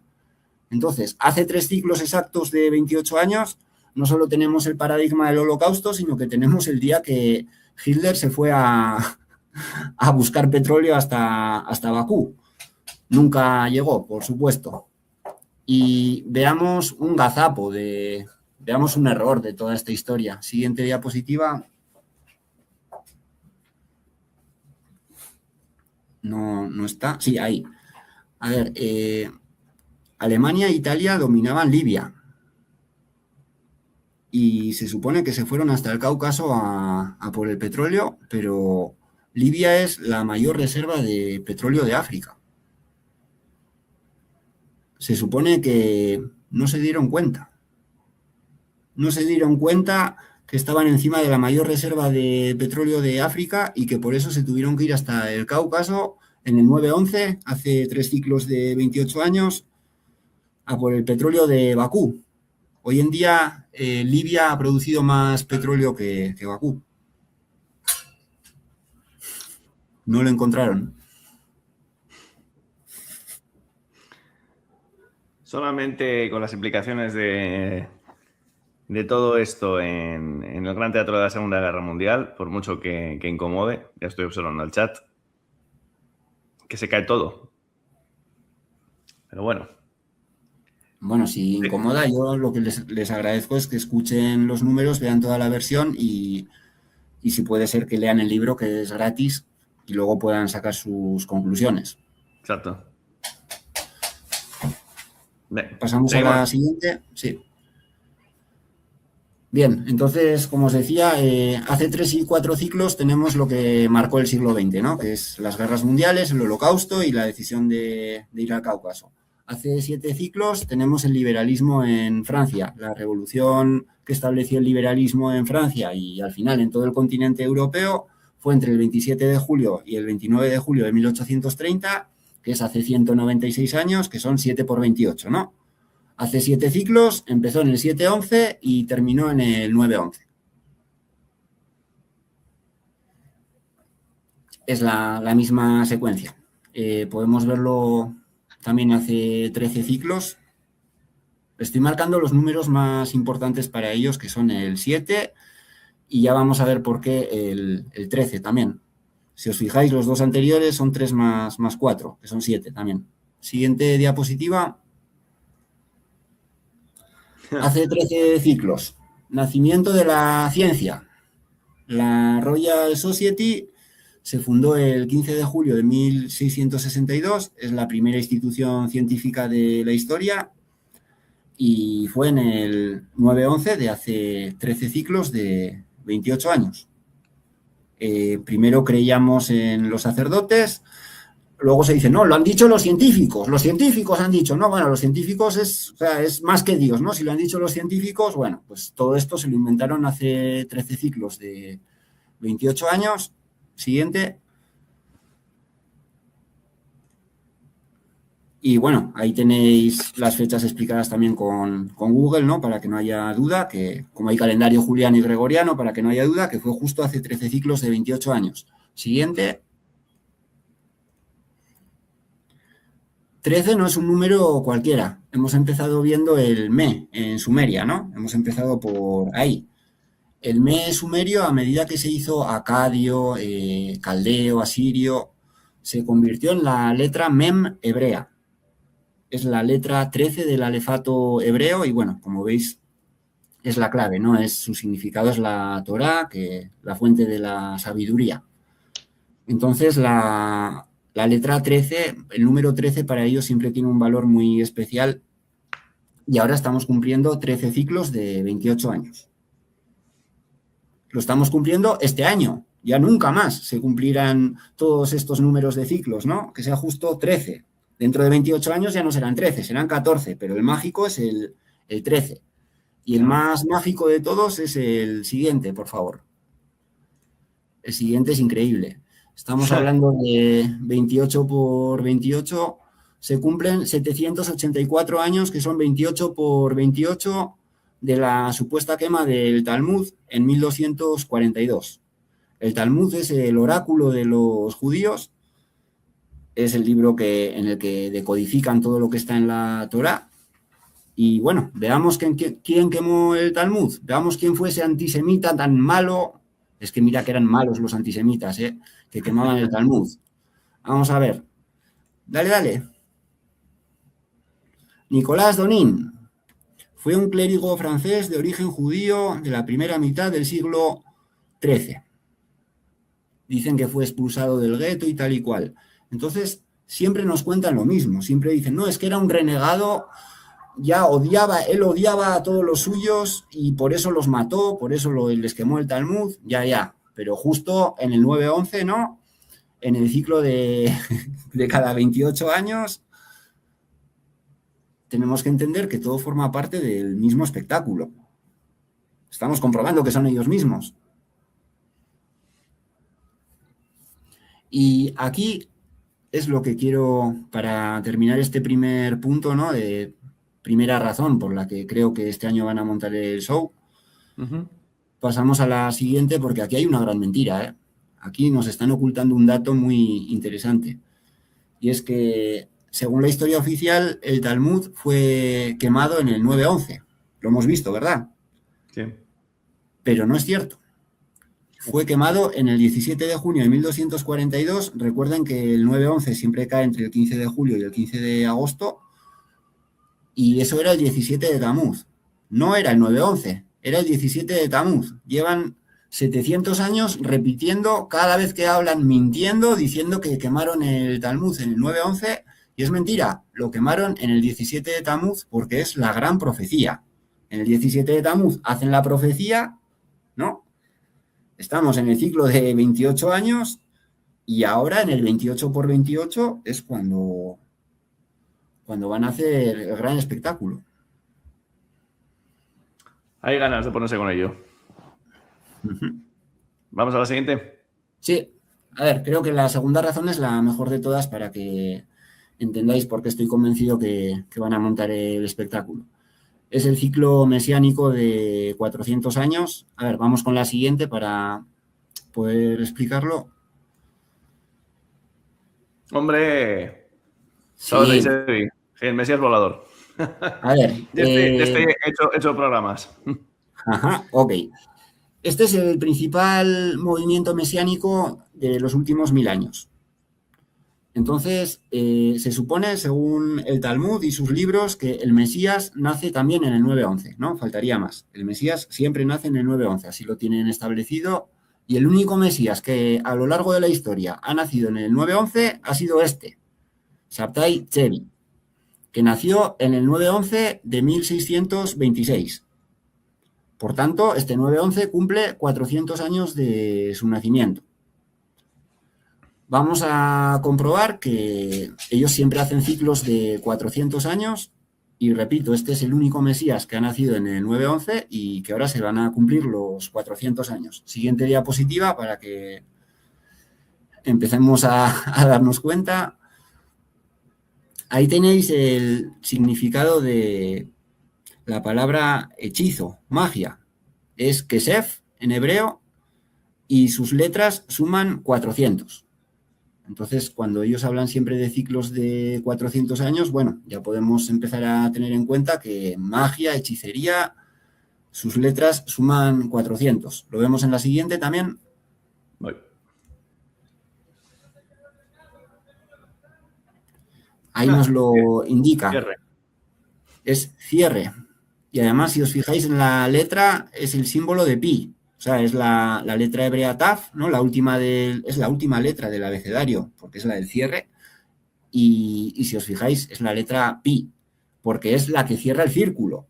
Es la que convierte la línea temporal lineal en circular. Porque nosotros, bueno, repitiendo siempre los mismos espectáculos en las mismas fechas, supongo que estaremos de acuerdo en que el tiempo no es tan lineal como nos han enseñado, ¿no? Desde luego. Entonces vamos con el ciclo de los 400 años porque lo que os voy a exponer es alucinante. Es que de verdad que cuando me di cuenta ni me lo podía creer. Pero vamos en orden con la siguiente. Bien, aquí podemos comprobar que, bueno, en la parte de abajo se indican distintos ciclos a lo largo de la historia que han tenido ellos de 400 años. Y en la parte de arriba aparece una anécdota, pero es importante tener claro que el primer terreno que compra Abraham en la tierra prometida es por 400 siclos de plata. Puede parecer una coincidencia, pero con ellos siempre son coincidencias, ¿no? Es el ciclo de 400 años. Pasamos a la siguiente. Según la Cábala, como podemos leer en las últimas líneas, en la penúltima, nacen y mueren Abraham, Isaac y Jacob en el 15 de Nisán. Según la Cábala, los 3 patriarcas de Israel nacen en el mismo día del calendario hebreo y mueren en el mismo día, que además es el día que 400 años después Moisés libera a Israel, en el 15 de Nisán. Entonces, ¿qué quiere decir que ellos pongan que los 3 patriarcas nacen y mueren en el mismo día? Obviamente eso es mentira, ¿no? Suponiendo que hubiesen existido, todo eso sería mentira. Lo que nos está identificando es que los 3 forman parte del mismo espectáculo de magia, por eso tienen el mismo código. Y ahora vamos con la siguiente.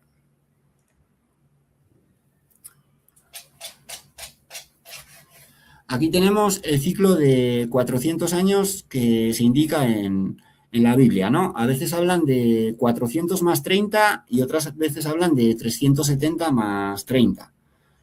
Yo lo que he podido comprobar es que son 370 más 30, ¿no? Que estamos hablando todo el tiempo de los 400. Pasa con la siguiente. Aquí la introducción es más larga que la explicación. La explicación va a ser muy, muy corta. Podemos ver cómo dividen ellos los 400 años que le llaman de la esclavitud, ¿no? Primero, en el año 0 nace Isaac, en el año 60 nace Jacob, en el año 190 empieza la esclavitud en Egipto y de ahí dura 210 años hasta los 400, ¿sí? Pasamos a la siguiente. Uy. Luego esos 210 años que están en Egipto, como podemos ver aquí, se dividen en 2. 124 primeros y 86 finales, que son los más duros, ¿no? Los que ellos cuentan que eran auténticos esclavos en Egipto. Entonces pasamos a la siguiente ya para ver el resumen. Aquí podemos ver a la izquierda lo que acabamos de comprobar.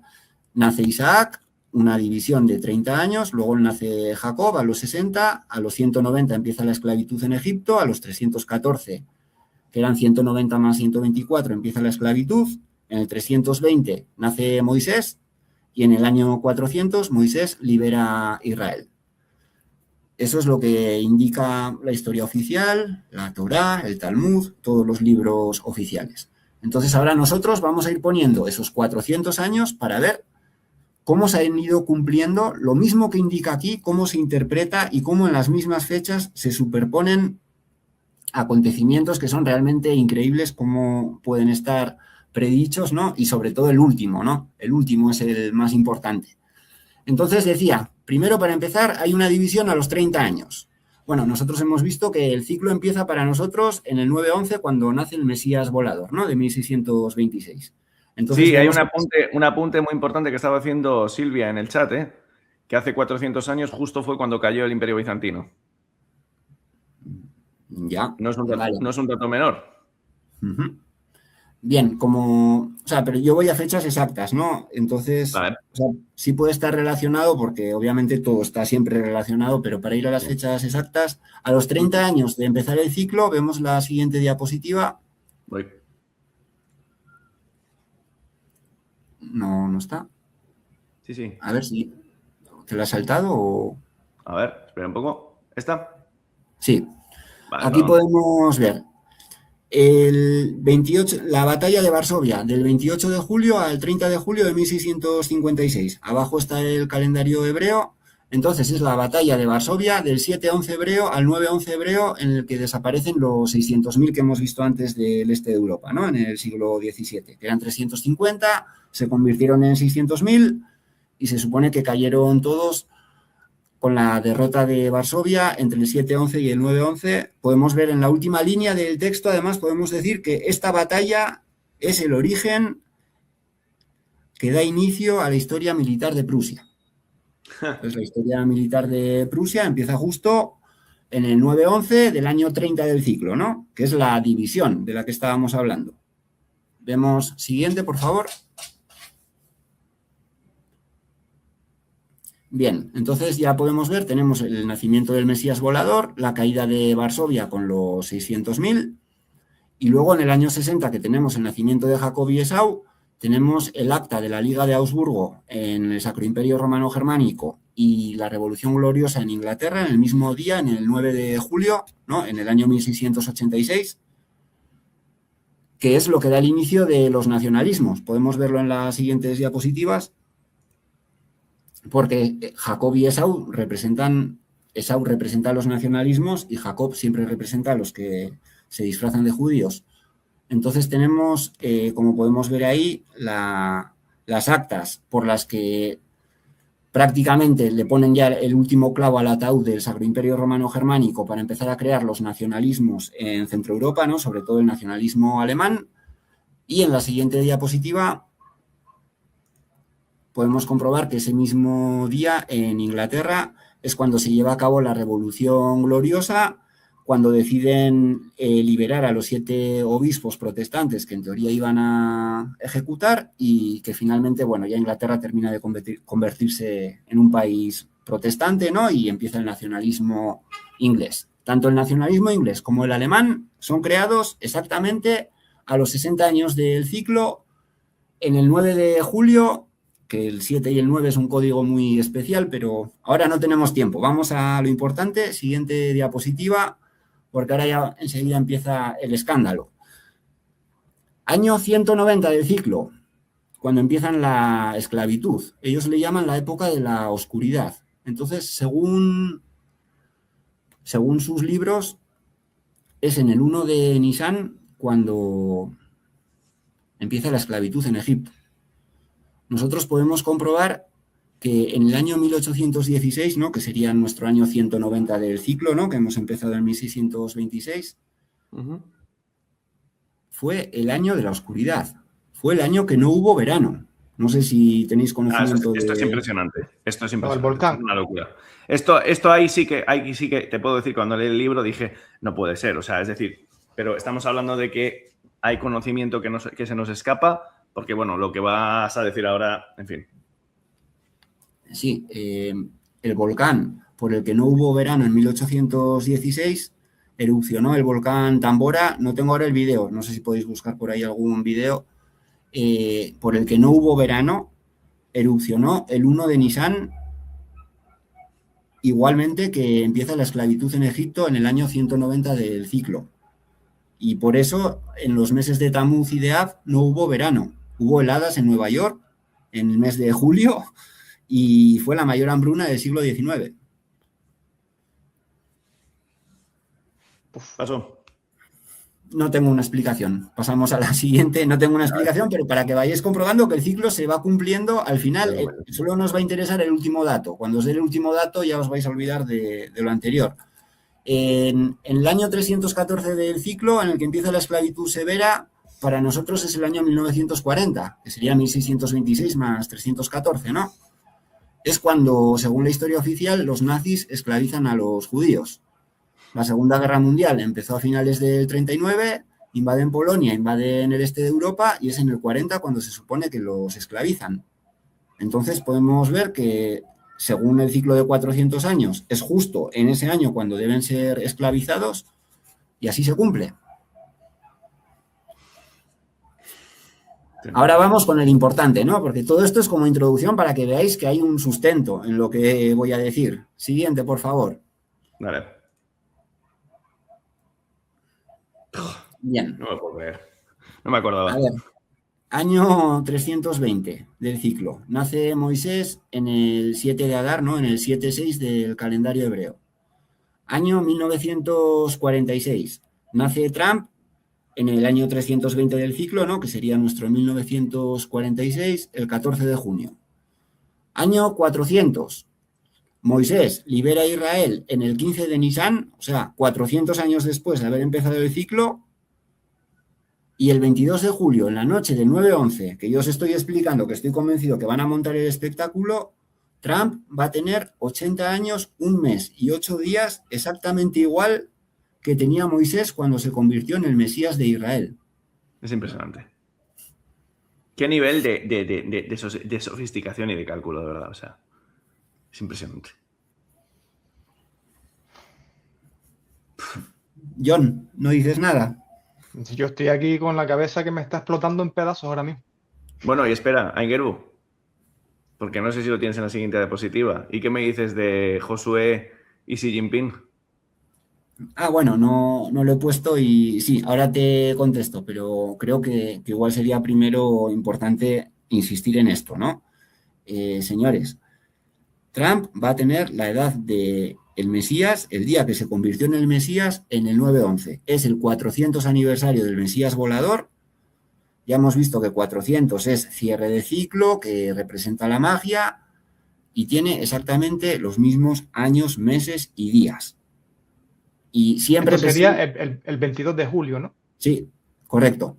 Y siempre dicen que Trump es el Mesías, porque tú les escuchas a los cabalistas y dicen que Trump es el Mesías. Entonces, bueno, luego te contesto, Javi, pero prefiero seguir un poco más, pásale a la Claro que siguiente, para que veáis que, o sea, que no me invento ningún cálculo. Aquí le pregunto a ChatGPT qué día nació Moisés, cuántos años tenía cuando liberó Israel y pues ahí lo dice, ¿no? 80 años, 1 mes y 8 días, porque nació el 7 de Adar y liberó Israel el 15 de Nisan, que es el mes siguiente, entonces son 1 mes y 8 días aparte de los 80 años. Lo vemos en la siguiente también para que quede claro que no es que yo me invente nada. Ahí está. Según esto es Gemini, tenía 80 años, 1 mes y 8 días el día que Moisés se convirtió en el Mesías, porque hasta entonces no era el Mesías. Y podemos ver abajo la fecha de nacimiento de Trump, 14 de junio de 1946, le sumamos 80 años, 2026, le sumamos 1 mes, julio, le sumamos 8 días, 22. Es que no hay palabras. Pásale a la siguiente por si alguien tiene dudas de si Trump es un mago o algunos dicen, no, Trump es el Mesías, otros dicen, Trump es el demonio. Yo digo, Trump es un mago. ¿Vosotros cómo lo veis? Hay un vídeo de Marina Abramovich en el que ella misma lo dice. Dice que Trump es un mago. Y de hecho, la gente que piensa que aquí se está retratando como Jesucristo, nada más lejos, ¿eh? Está retratado como una carta del tarot que ahora mismo no recuerdo cuál era exactamente. La voy a buscar. Pero recuerdo mago, que ¿no? tenía. ¿Eh? El mago, ¿no? Creo que no. Dame un segundito, ¿eh? Vamos a ver un momentito, te digo ahora. A ver si encuentro. Dame un segundillo y os lo digo ahora. Sí, aquí está. Pues sí, el mago, efectivamente. Exacto. Sí, sale retratado como el mago. Mira, voy a compartiros pantalla un momento yo y luego volvemos a la presentación de Enguero, para que veáis que no me lo invento. Mira, un momento, diapositivas. Ay, no me deja. Ahora de che. Está que explota la cabeza. ¿Eh? No, es impresionante. Es que es impresionante. Es impresionante.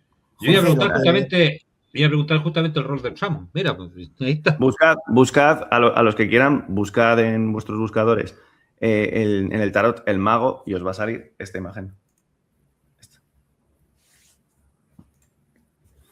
Seguimos, Enguero, si quieres. Sí, creo que lo que he descubierto es muy importante y bueno, hay que esperar a que se cumpla, ¿no? Pero lo que me preocupa es que yo ya acerté una vez y necesito que esto se difunda un poco, por lo menos para que cuando se cumpla haya más gente que ya pueda denunciar que, oye, que todo esto ya estaba previsto. Porque es que si no, todo este trabajo que yo he hecho no va a servir para nada. Y al final, o sea, puedo convencer a 1000 personas o a 2000, pero si vivo rodeado de hechizados que se creen el próximo espectáculo de magia del 22 de julio, como se creyeron lo del COVID o se creyeron yo qué sé, y me empiezan todos a joder diciéndome que me tengo que vacunar o que vienen los marcianos o vete a saber qué se inventan, pues necesito que la gente lo entienda también. Es que si no, los pocos que sabemos todo esto nos volvemos locos. Yo por eso siempre, lo que pasa es que ya sé que tenemos un perfil diferente, pero por eso, y Jorge y John lo saben, que como uno no vea todo este asunto desde una recambre espiritual resulta muy difícil. Y la vida no juega al azar. Podría decirte que hasta tu propio nombre de pila tiene un significado. No sé si sabéis lo que significa Enguero en euskera. Bueno, eso no lo sé, nunca me ha gustado mucho la traducción. A ver, pasamos con el siguiente para que veamos al Mesías. Vamos a ver al Mesías. Madre mía. Siguiente diapositiva.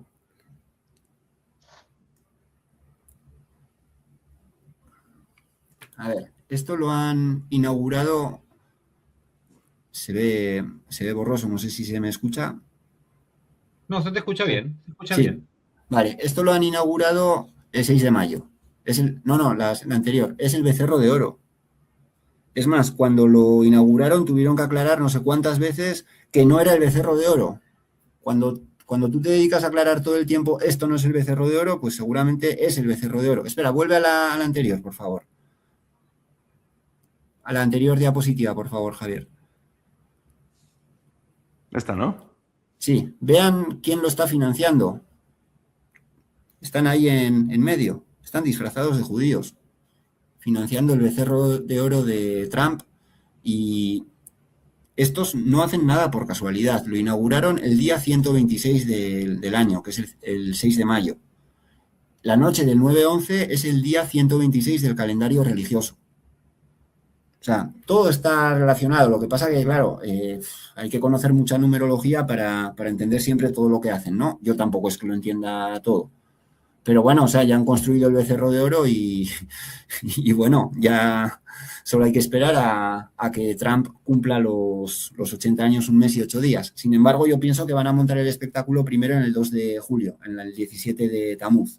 Ese es el día en el que primero van a romper las creencias del momento, lo que sea. Dentro de un mes. Y sí, o sea, puede haber desde un ataque sobre Estados Unidos, pueden aparecer marcianos, puede haber un problema magnético que se caiga toda la red, pero algo grande van a hacer el 22 de julio y seguramente el 2 de julio, que es el 17 de Tamuz también. Todo esto no es casualidad, o sea, lo del becerro de oro se supone que esta gente es religiosa y y si no es un becerro de oro, ¿esto qué es? Totalmente. Estimado Angeru, estaban preguntando ahí qué pasa, porque parece hay una confusión. Tú estás diciendo que esto va a ser el 22 de julio, 12 de julio, 22 de julio, que es la fecha más probable que eventualmente pudiera suceder algo. Otros están nombrando que el 12 de agosto, se habla de un eclipse de por medio, etcétera. Pero lo que tú estás apostando, 22 de julio, ¿no? Para Sí, dejarlo claro. La noche del 22 de julio, que empieza el 9 de Ab, y el 23 de julio, que es durante el día, ¿no? Pero sobre todo la noche del 22 de julio. Pero también estoy apostando a que el 2 de julio, que es el 17 de Tamuz, van a hacer algo. Y vamos a tener ahí como la profecía, ¿no?, de lo que se viene. Wow, perfecto, perfecto. Sí, entonces, o sea, si se cumple, ya no va a ser uno solo, sino que va a ser la secuencia. Sí, siguiente, por favor. Entonces, la anterior, la que habías puesto antes. Estas dos razones por las que yo os he explicado que estoy convencido que la van a liar el 22 de julio, tanto el ciclo de los 28 años como el ciclo del Mesías, yo eso no lo sabía cuando hace 7 años estaba seguro que iban a hacer el espectáculo en el 2026. O sea, estas dos razones que yo os he explicado no son las razones por las que yo decidí esperar 7 años después de haber acertado lo de Epstein. Yo tenía razones cabalísticas, que las voy a explicar ahora, y que seguramente os van a parecer absurdas o poco importantes en comparación con lo que os he explicado.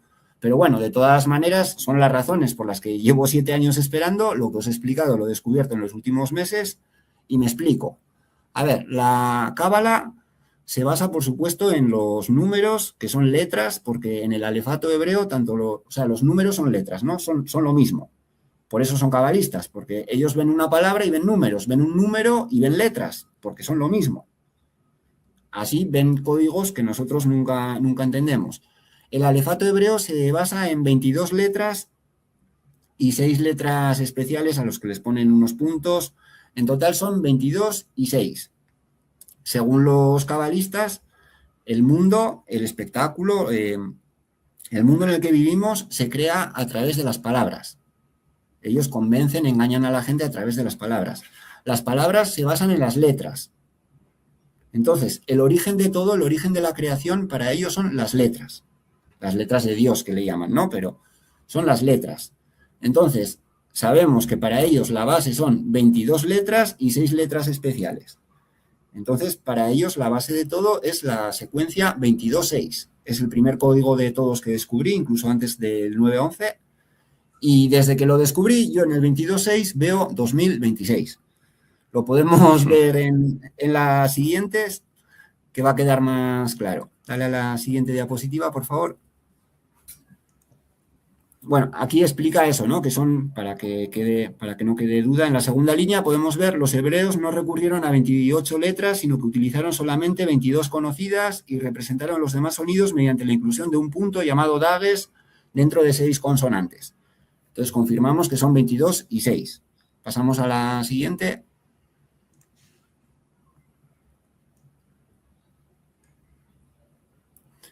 Ahí tenemos las letras de Dios, de Yahvé. Las letras de Dios suman 26. Entonces, pasamos a la siguiente, porque ahora os voy a decir por qué fue mi apuesta hace 7 años. Ellos siempre identifican el 19 con el mono. La letra Kof del alefato hebreo es la letra 19 y al mismo tiempo la palabra Kof en hebreo significa mono. Entonces siempre se ríen de nosotros, ¿no? Nosotros somos los monos.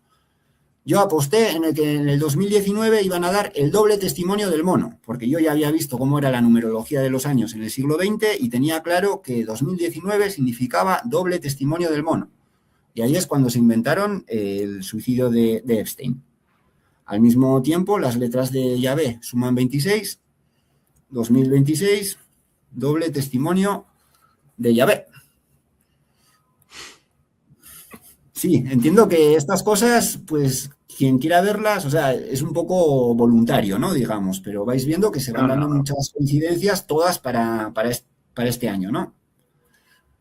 Siguiente.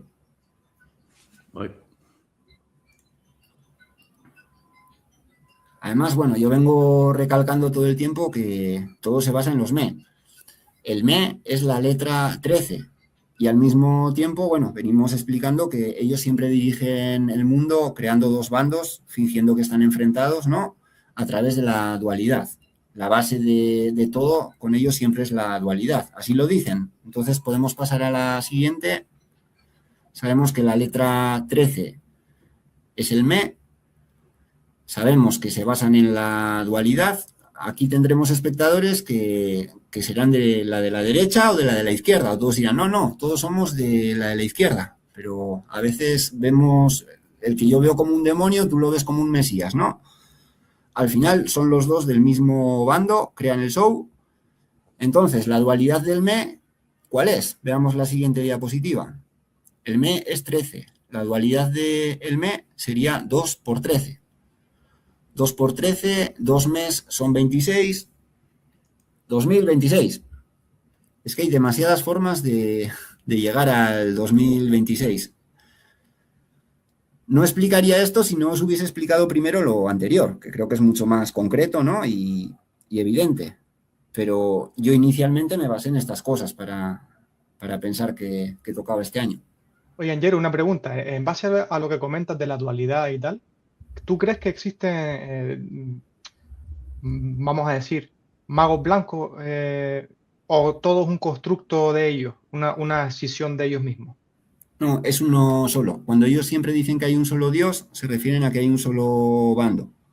Si hubiese un solo mago blanco, vamos a decir, que fuera disidente, lo primero que tendría que hacer es informar sobre toda la numerología, porque yo os estoy exponiendo lo que me he dado cuenta, pero que es que hay muchísimo más.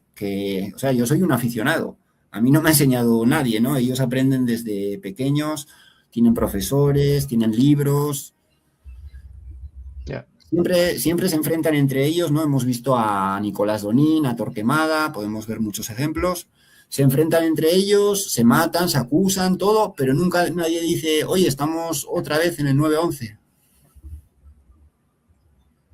Sí, o sea, yo creo que podría decir que tú podrías ser ahora mismo un mago blanco fuera de esa dualidad que ellos crean, ¿no? Sí, pero yo generalmente me veo más como un mono, lamentablemente. No me veo como un mago porque sé que me siguen engañando por todas partes. Tengo la numerología para tener una base, ¿no? Pero sigo siendo un mono. Aquí, Angeru, te tengo que pedir una solicitud, lo siento. Porque no quiero que me odien los espectadores, pero ya estoy viendo que se sigue viendo al Führer como si fuera un Viria. ¿Podrías hacernos un pequeño resumen de las coincidencias sobre el pintor austríaco, por favor? Porque es que me encantaría escucharte. Sí, pero de palabra, porque no lo tengo aquí todo para poder... Tienes memoria, hombre. Con toda la cantidad de datos que manejas, hombre. Ya, pero bueno, de palabra, sin demostrarlo. A ver, Hitler, su primer discurso antisemita lo dio en el 9-11 del año 1921, en el 9 de Av.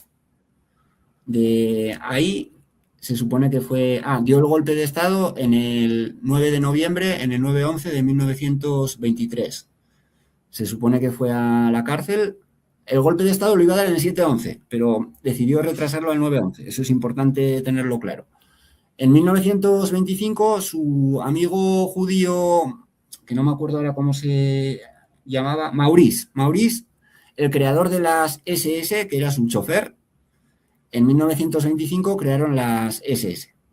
Entonces, a partir de ahí, todos los años, en el 9 de noviembre, en el 9-11, celebraban por todo lo grande la inauguración de las SS y era el día en el que ascendían y nombraban los nuevos cargos, ¿no? Todos asumían el cargo en el 9 de noviembre.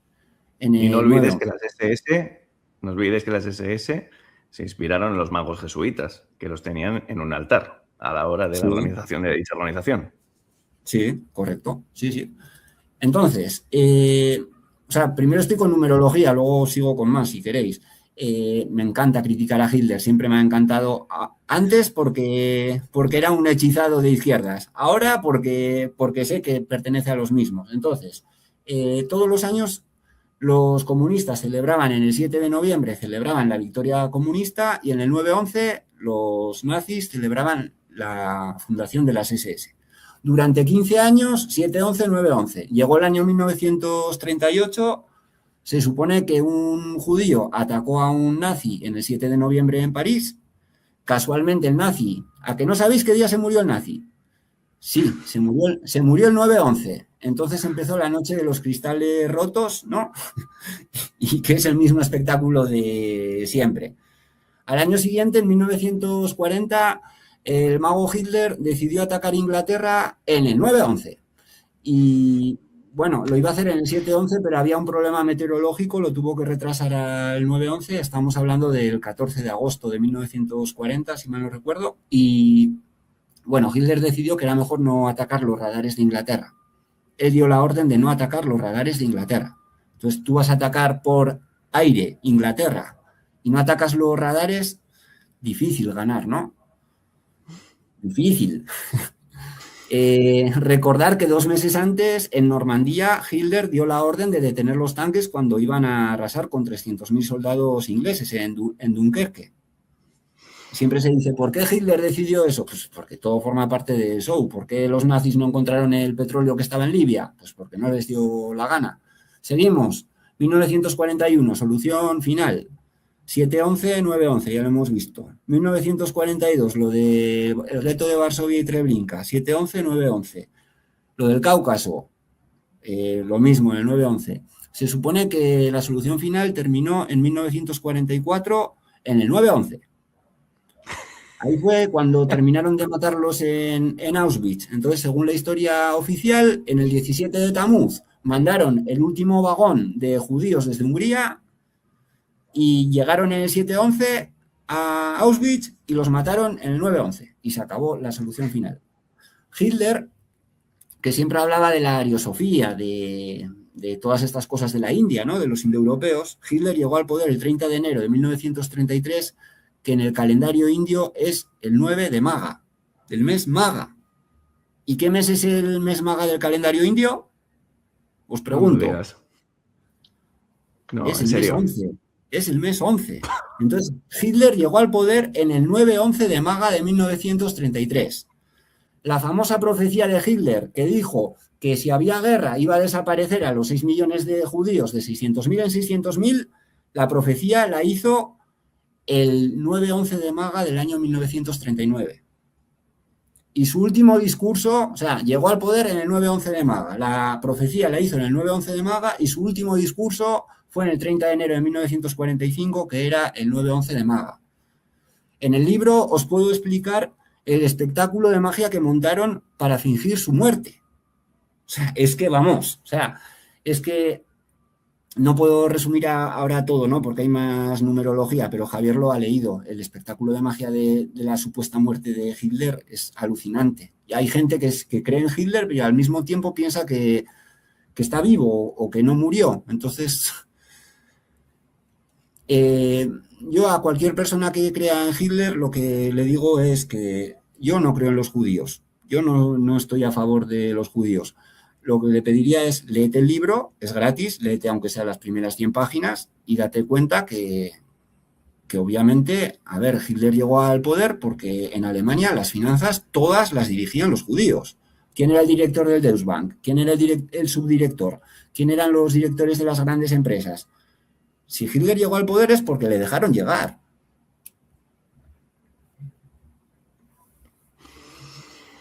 El Banco de Pagos Internacionales. ¿Quién financiaba a Hitler? El Banco de Pagos Internacionales. ¿Acaso cerraron el Banco de Pagos Internacionales? No, sigue siendo la principal institución financiera mundial. Y mejor no hablemos de su concepción. Sí. Porque bueno, de hecho te diré que leyendo To Eliminate the Opiate, que va sobre el Mesías volador, en esos 2 libros se habla, y está escrito por un hebreo, pero se habla de que el coleguita fue concebido en un 9 de Av. O sea, ya está. Pero bueno, pues nada, vamos a seguir jugando al escondite. Si quieres continuamos, que ya falta poco para cerrar y está siendo impresionante. Sí, bueno, yo insistiría en que esas personas que creen en Hitler, que lean el libro y luego saquen sus conclusiones, ¿no? Van a quedar sorprendidos, van a quedar realmente alucinados de que Hitler sí era el mayor demonio de la historia, pero porque todo el mundo le cree, todo el mundo piensa que Hitler acabó con 6 millones y no, no, o sea, todo formaba parte del mismo espectáculo. Vamos con los eclipses que me había preguntado Jorge.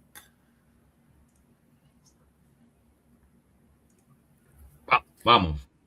Ahí tenemos las series de Saros de los eclipses. En teoría, cada serie de Saros repite un eclipse cada 18 años.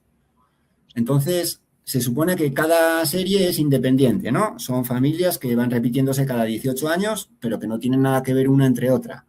Aquí yo les estoy demostrando que en el calendario hebreo hay un eclipse que se repite cada 121 años. Podemos verlo desde el 2026 hasta 1179 y más atrás, siempre en el 29-11 del calendario hebreo. Entonces, se supone que la NASA no se ha dado cuenta que hay un ciclo que se repite cada 121, que cuidado, o sea, es que 121 es 11 por 11. Y bueno, ya que hablabais antes de Hitler, Hitler se inventó que se murió en la noche 11 por 11, que es la noche satánica en la que crearon los Illuminati y todo eso, ¿no? Entonces, los eclipses, aquí podemos ver que se repiten cada 121 años y la NASA no se ha dado cuenta de este ciclo, ¿no? Cualquiera puede comprobarlo. Vamos con la siguiente diapositiva, que es la que nos interesa. Que NASA significa engaño. ¿Cómo? Así que NASA significa engaño en hebreo. No, sí, también. A ver. Ahí está, señores. Ahí está. Este es el eclipse más raro de todos los tiempos. Nunca ha habido un eclipse con una trayectoria tan vertical como esta. Es el 12 de agosto en España y, bueno, antes preguntaba a Jorge sobre los eclipses. Ellos tienen la costumbre de que primero montan el espectáculo y coincide además de que luego se viene el eclipse, ¿no? Entonces, pasa a la siguiente diapositiva para comparar este eclipse con todos los demás. Para quien no haya conocido un poco cómo son los demás eclipses. Vean la diferencia. El de la izquierda, arriba, es el que se nos viene ahora y ahí tienen modelos de eclipses, ¿no? Tradicionales. Este es el primer eclipse de la historia con una trayectoria prácticamente vertical y nadie se ha dado cuenta. Nadie dice, oye, este eclipse es un poco raro. Sí, es prácticamente transversal al resto, ¿no? Sí. Entonces, por lo que he podido leer, sí tienen la costumbre ellos de, en el día 29-11, ¿no? Que es cuando se da siempre este eclipse, de fingir la muerte del rey. Que en los tiempos sumerios lo que hacían era, cuando se venía el 29-11, ponían a otra persona en el cargo de rey, a una persona que estuviese condenada o lo que sea, lo trataban bien, le daban de comer, lo emborrachaban, todo, y cuando llegaba la noche del 29-11, lo mataban, hacían como si él fuese el rey sentenciado y ponían otra vez al rey verdadero, ¿no? Entonces, si esas cosas ya las hacían hace 4.000 años, pues, y lo reconocen. Es que lo relaciono con las psicografías de Parravicini de El hombre orquesta de Norteamérica, y en esa psicografía que tiene 60 y pico años se ve el perfil de Trump. Es que... Madre mía. Sigue.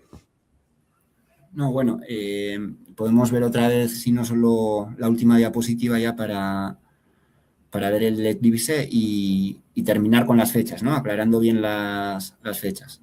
Es que es espectacular y nadie está diciendo nada.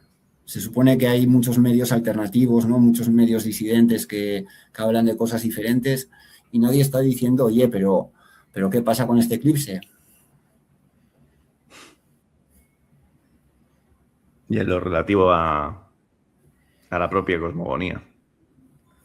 Porque claro, ya lo comentas en el libro y lo hablaste con Jordi en Canal 5. Uh-huh. Que es que entonces, ¿dónde estamos parados? Si es que esto te cuestiona hasta el paradigma de la propia Tierra. Y aquí no estoy hablando de terraplanismo, heliocentrismo, ni nada. Simplemente dices, ¿pero qué es esto?